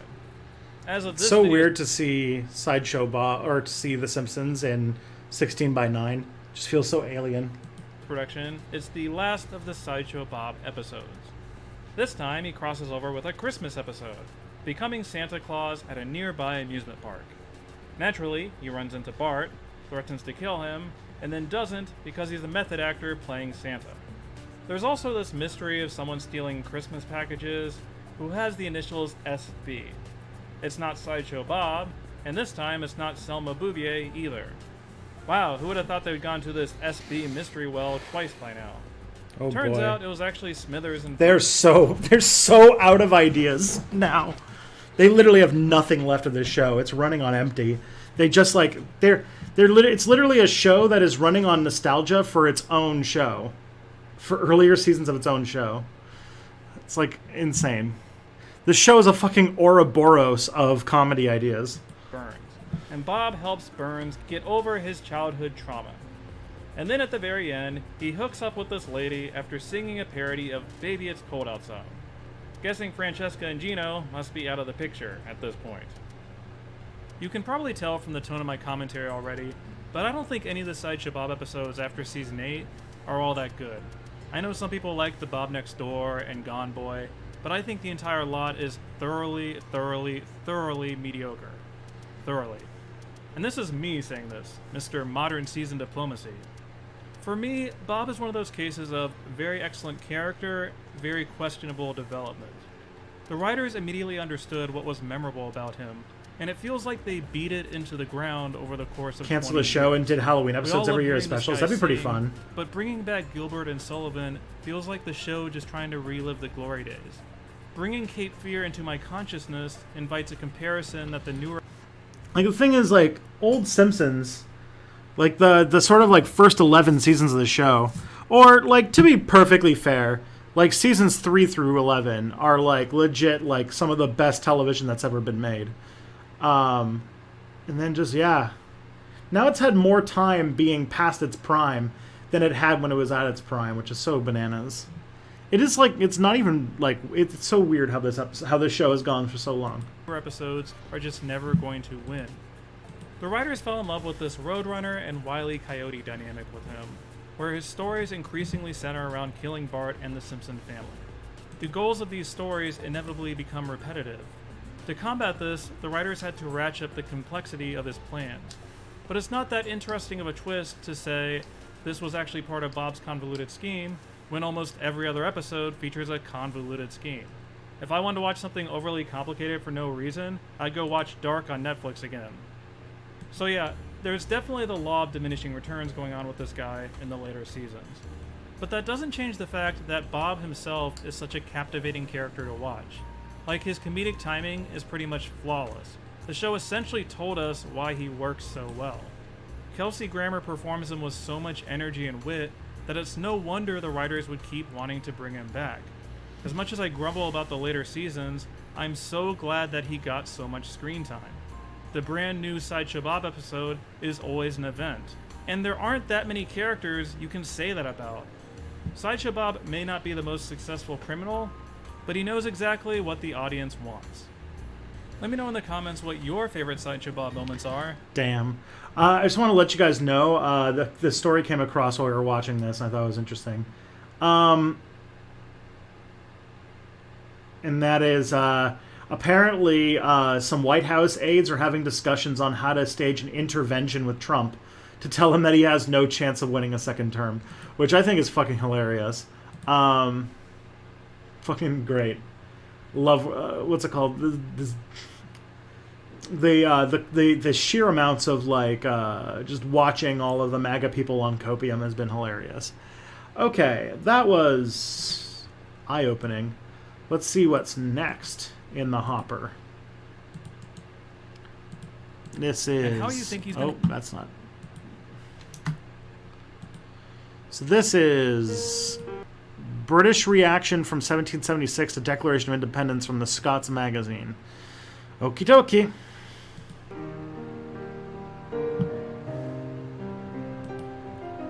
We hold these truths to be self-evident, that all men are created equal. In what are they created equal? Is it in size, strength, understanding, figure, moral or civil accomplishment, or situation of life? Every ploughman knows that they are not created equal in any of these. All men, it is true, are equally created, but what is this to the purpose? It certainly is no reason why the Americans should turn rebels, because the people of Great Britain are their fellow creatures, i.e. are created as well. This sounds like something that Ben Shapiro would say. Well, you think all men are created equal. Well, if you look at it, do you think that everyone is equal? Look at the dictionary. Are they equal in strength? Are they equal in intelligence? No. Therefore, you can't say all men are created equal. Such like a oh man. As themselves. It may be a reason why they should not rebel, but most indisputably is none why they should. They therefore have introduced their self-evident truth, either through ignorance or by design, with a self-evident falsehood, since I will defy any American rebel or any of their patriotic retainers here in England to point out to me any two men throughout the whole world of whom it may with truth be said that they are created equal. He's still doing it. He's still on it. They are endowed by their Creator with certain Oh, Phoebe wanted to pause it for some reason. Can we watch the video now, please? Phoebe? Am I allowed to press... Am I allowed to watch it again? Alienable rights. That among these are life, liberty, and the pursuit of back. Happiness. The meaning of these words that Congress she really doesn't want me to pay understand, among which are life, liberty, and the pursuit of happiness. Let us put some of these... She's being very, she's been very needy today. I don't exactly know why. She's been like this all day. And, she woke me up at, 7:30 in the morning by being like this. So I don't know what her deal is today, but she's acting even more, what's it called? She's usually pretty cuddly, but she's acting even more than usual. These words together. All men are endowed by their Creator with the unalienable right of life. How far they may be endowed with this unalienable right, I do not yet say. But before I think of worse ways to wake up. It's true, but it was very early, and I wanted to sleep in because Friday is my day off. These gentry affirm to themselves an unalienable right of talking nonsense. Was it ever heard, since the introduction of blunders into the world... He had the very... Phoebe! Consequently, something without life must be supposed to have a property, which without... and is that without which one is not a man, and therefore is gentry... Yeah. Something very Shapiro-esque with the idea if Americans bought property in England if they wanted representation. It's so true. So true. How did your cat get her name? Apparently, so I inherited Phoebe. When I married Kelly and we moved in together, she already had Phoebe for several years. So Phoebe's actually from Indiana.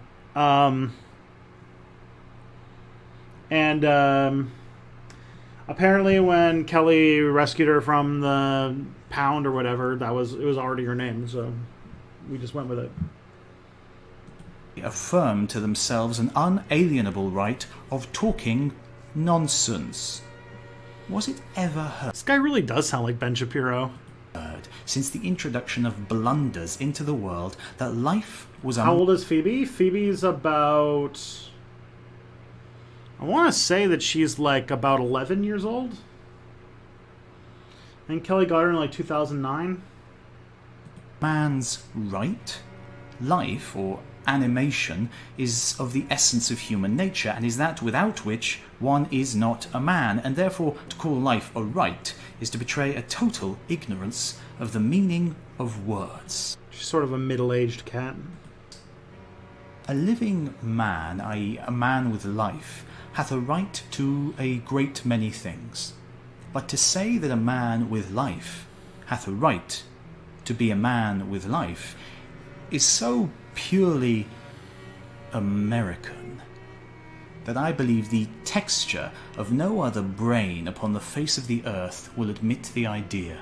Whatever it may be, I have tried to make an idea out of it, but I admit I am unable.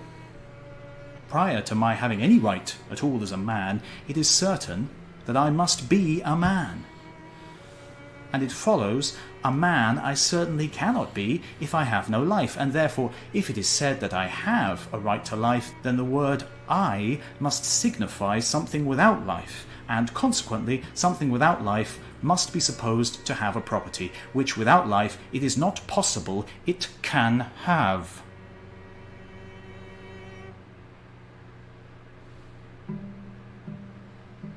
But they say all men have not only a right to life, but an unalienable right.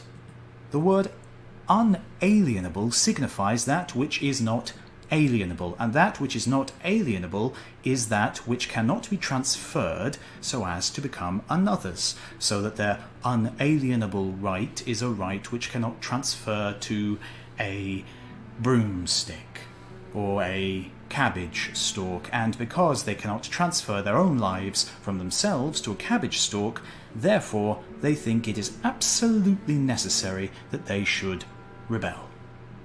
And, out of a decent respect to the opinions of mankind, allege this as one of the causes which impels them to separate themselves from those to whom they owe obedience. The next assigned cause and ground of their rebellion is that every man hath an unalienable right to liberty. And here the words, as it happens, are not nonsense, but then they are not.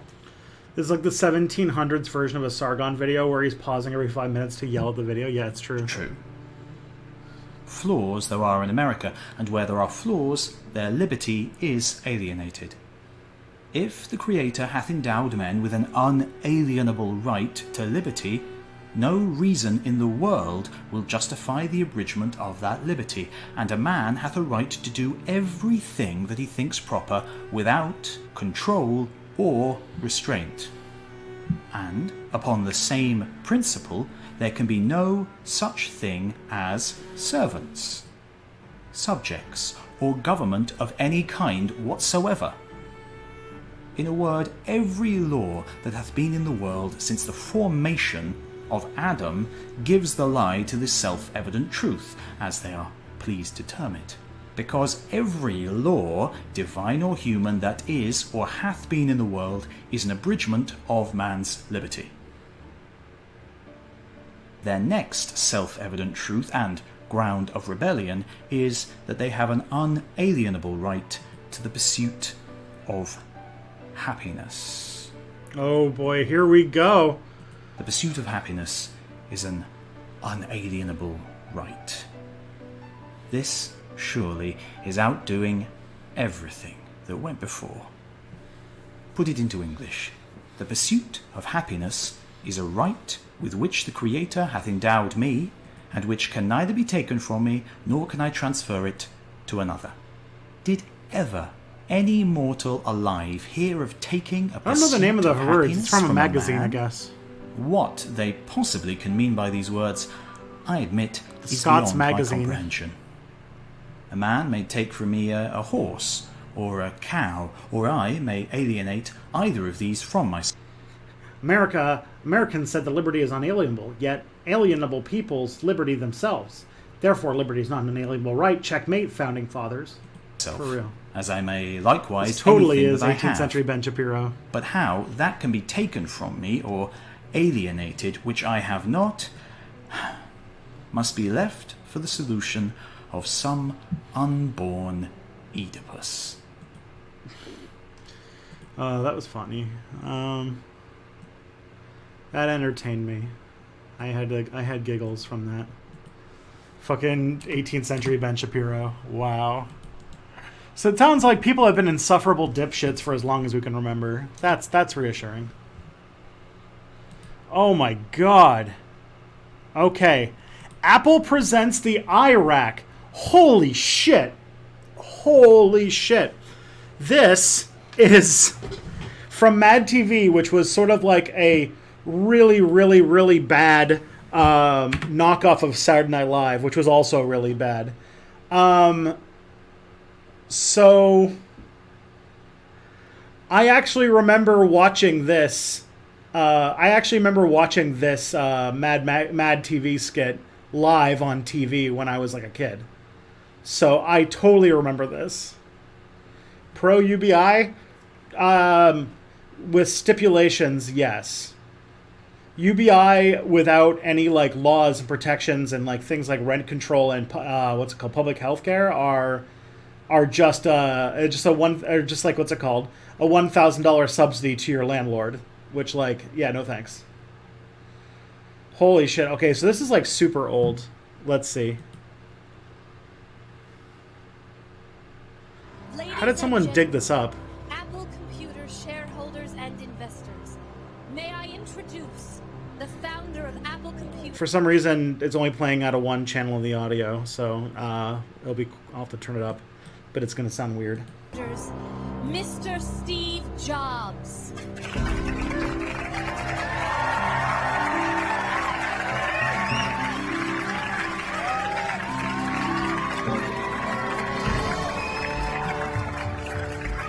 Welcome, everyone. In the last 3 years, Apple Computers has introduced technology that has changed the world. The iPod, the iMac, the iBook, the iPhone, the iPicture frame, the iLamp, the iMicrowave, and the iVacuum cleaner. This needs an epilepsy warning? Alright. I did not know that, but yeah, or I guess it's too late now.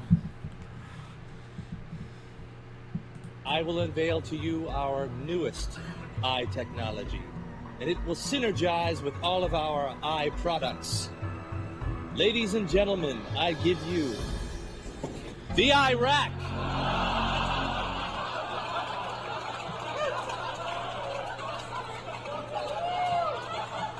Is that Key and Peele in 2007? That's pretty cool. The iRack looks unstable. Trust me, the intelligence briefings I got on the iRack are completely credible. The iRack looks like something we shouldn't be involved with. It looks like you put it together with no directions. I'm confident the iRack will work without any directions or plans of any sort. Yeah, but the iRack looks all shaky. I mean, you are going to fix it, right? Wrong. This is the iRack as we intended. Mission accomplished. Now I'm going to put our products into the iRack. Oh yeah, this is all just a joke about the Iraq War. Because 2007 was when, like, you know, our people were very over the Iraq War at this point.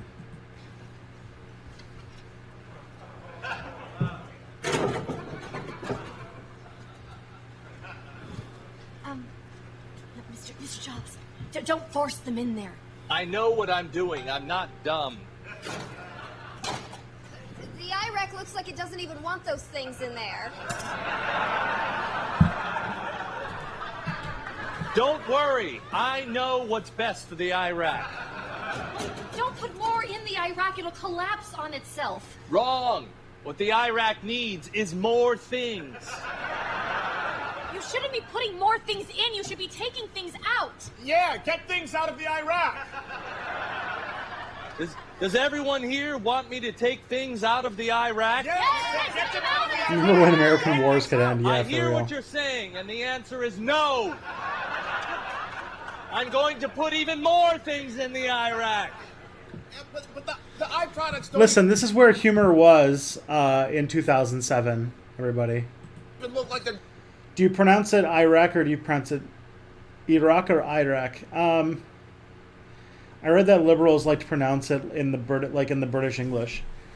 I'm pretty sure it's Iraq, or Iraq because of Arabic, but I don't know for sure. getting along in the Iraq. They look like they hate each other in there. Look, the Iraq's starting to smoke! That's just the beginnings of synergy. I will help the process along by throwing the rest of our money at the Iraq. Stop it! You're ruining the Iraq!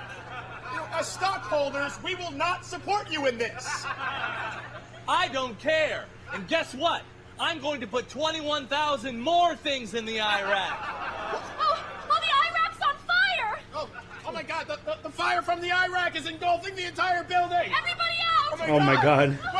What? So, I mean, they weren't wrong about spreading instability and stuff. Where's the exit? How do we get out of here? You can't get out of here. There is no exit strategy. That was very bad. Now I want you all to stop focusing on the Iraq and start focusing on our newest product, the Iran.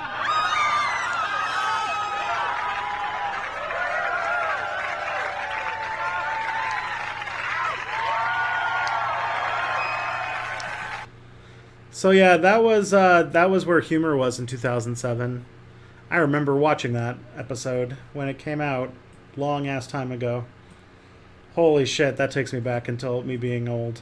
And also shows that, like, what's it called? America hasn't, like, changed at all. So that's lovely. Alright, let's see, what do we got next here? Homemade fish burgers with Chip Buddy? Okay. This is Gordon Ramsay. I don't think I've ever seen a Gordon Ramsay video before, so we'll see where this goes. But I guess we're going to watch food getting made, if that's a thing.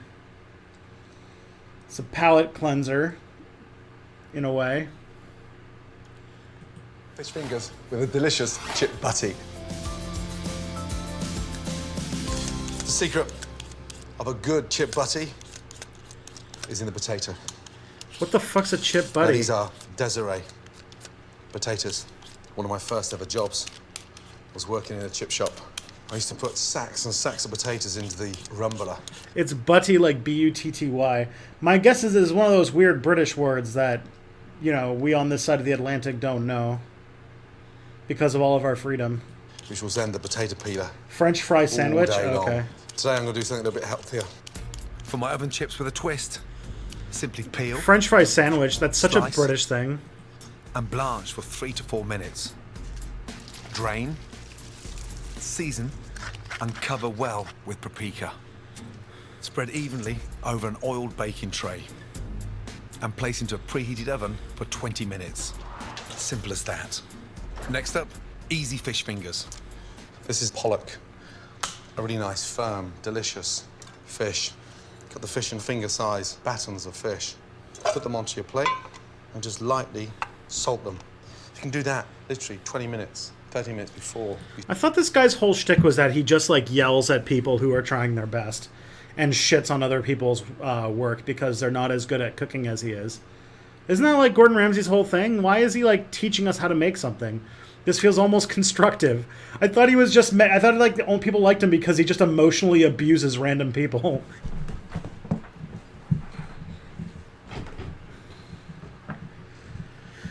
You start cooking the fish, it firms the fish up beautifully, and it allows it to become a little bit more durable, especially in the pan. Now for the coating. Start by thoroughly coating the fish in seasoned flour.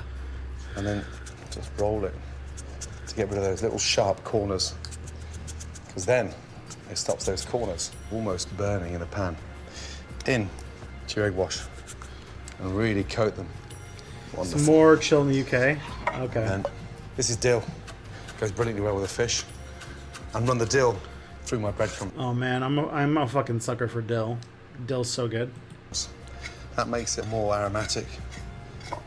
Lay them onto your breadcrumbs. Nothing wrong with Jack Saint did a video on it recently. Oh. I don't know, I haven't watched it. Lovely. I haven't watched modern it. twist. Beautiful. Once the fish fingers are thoroughly coated, they're ready to pan fry.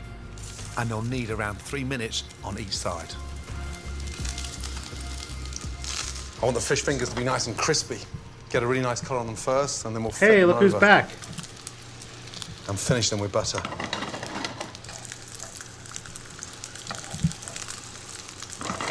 Bring the heat up into the pan.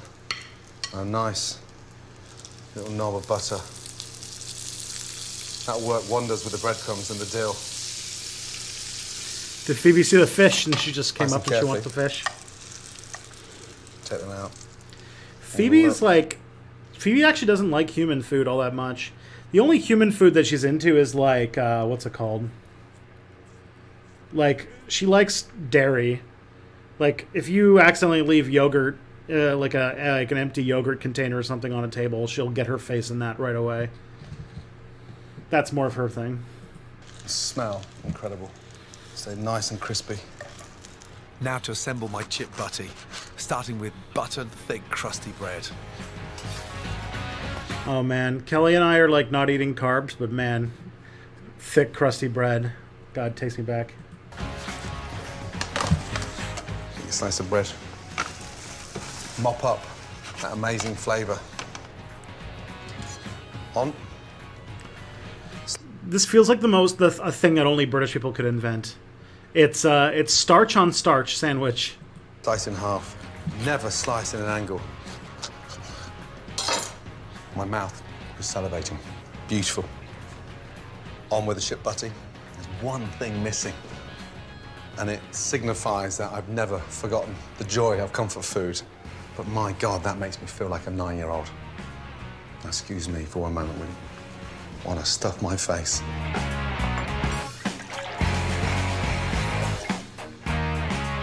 Homemade fish fingers and my ultimate chip butty. So simple to make, but trust me, it tastes amazing. Huh.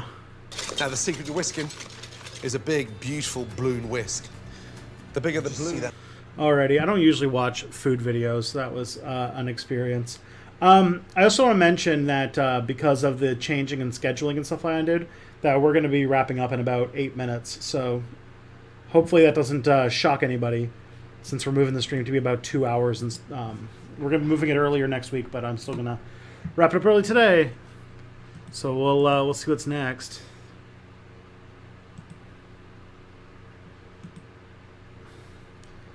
It's what we do because fish and chip shops always give too many chips. Oh, okay. It's just a... Wait, that was it? It was just a cooking video? Apparently, yeah. I don't know why somebody submitted it, but here we go. This video is too long. 25 minutes. So we need to get something a little shorter. There we go. 4 minutes. That's good.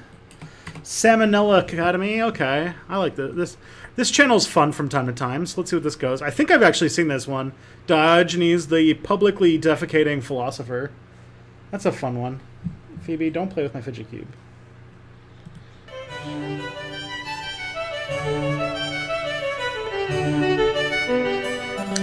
Hey kids, time for another hot steamy load of knowledge dripping down your neck and chest. Today, we're gonna talk about the greatest mind to ever live. Nope, not him. Nope. Keep trying. Who I'm really referring to is the ancient...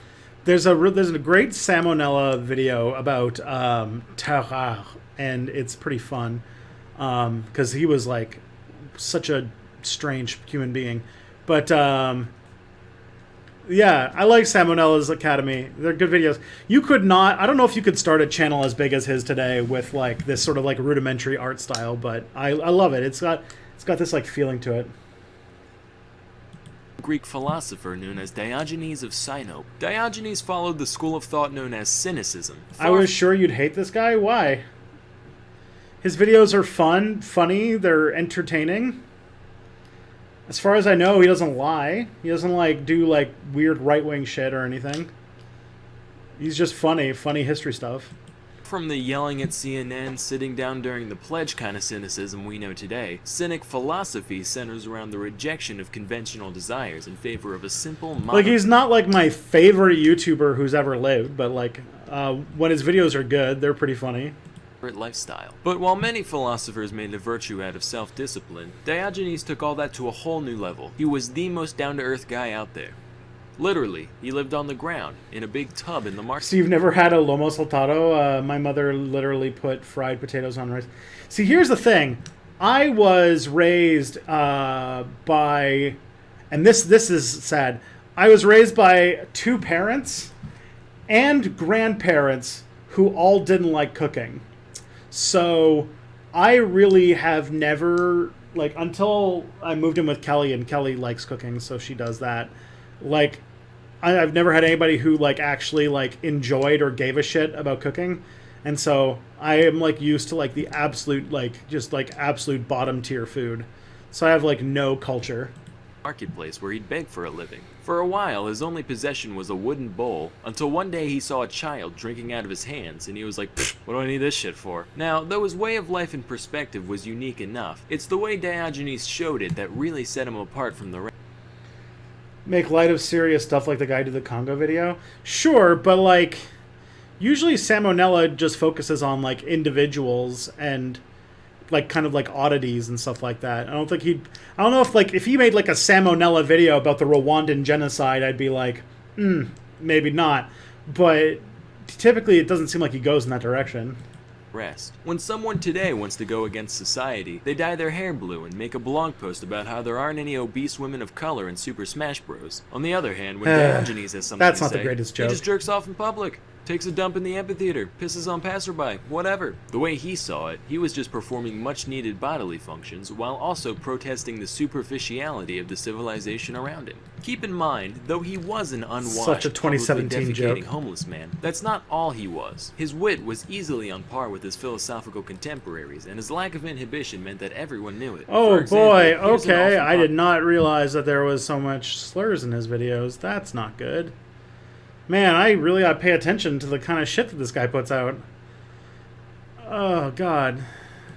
Question of the day. How do you define a human in the simplest of terms possible? Plato decided to tackle this question, and he came up with featherless biped. And in the ancient Greek world, they didn't have any kangaroos or gibbons or nothing, so people were the only things around that both walked on two legs and didn't have feathers. Plato thought he was real clever with that one. Diogenes, on the other hand, he wasn't having any of it, so he said, alright, you pompous prick, I'll give you a featherless biped.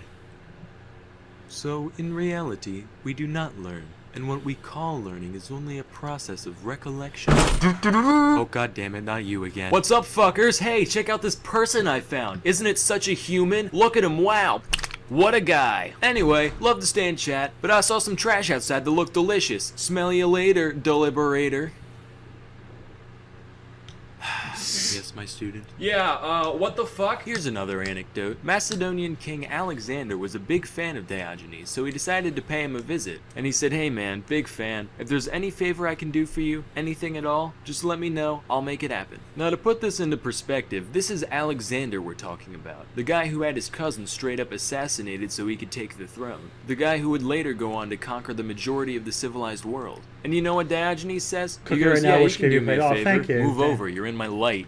Wow, I'm not even mad. You really are just a legend. Diogenes lived up to the ripe old age of 89. I don't know if that's a testament to his lifestyle or if he just got lucky, but either way, if there is a god, he definitely has a sense of humor. The exact cause of Diogenes' death varies depending on which source you look at. Some say he died from an infected dog bite. Others say it was from eating raw octopus. My favorite theory is that one day he just... Some people are telling me that, what's it called? James Portnoy is not associated with extra credits anymore.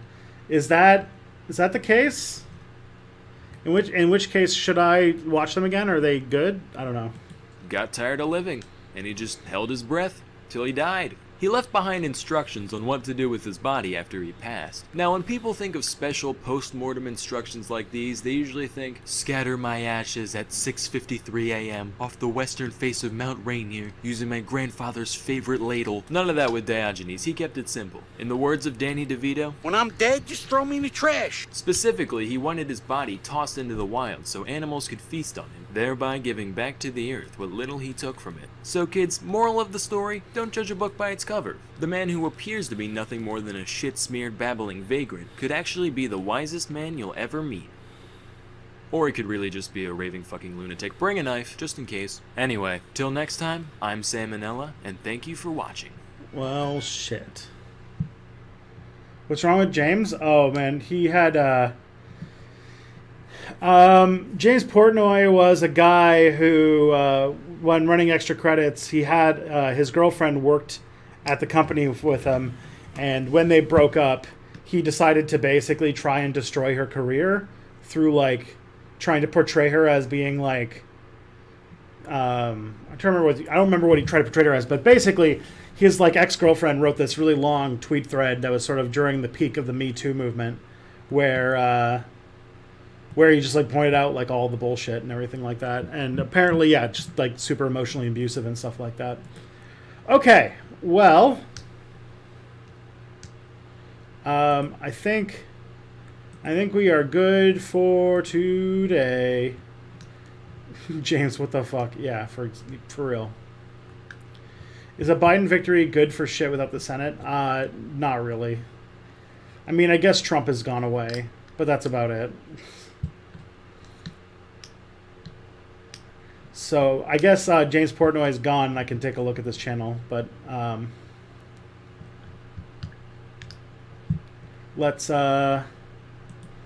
move. Plus, didn't he like write that thing about how like didn't they do that whole video about how $60 video games are like trying to defend microtransactions or something? I don't remember. Anyways, let's go see who we can raid. That seems like a good idea. Let's open up Twitch. Let's see. Let's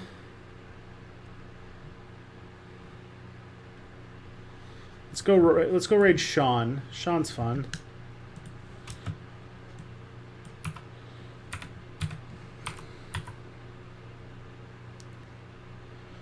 Right, let's see. From YouTube. Oh, no, that stream's starting soon. Okay, let's raid no comment chick. Always a regular. Okay. Is she not on anymore?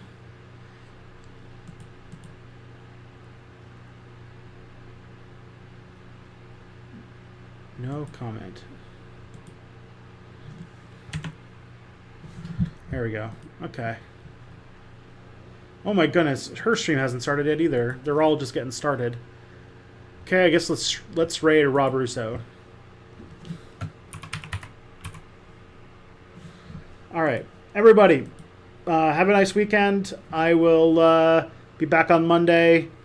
Let's keep watching to see if we get some states, and have a great evening. Take care.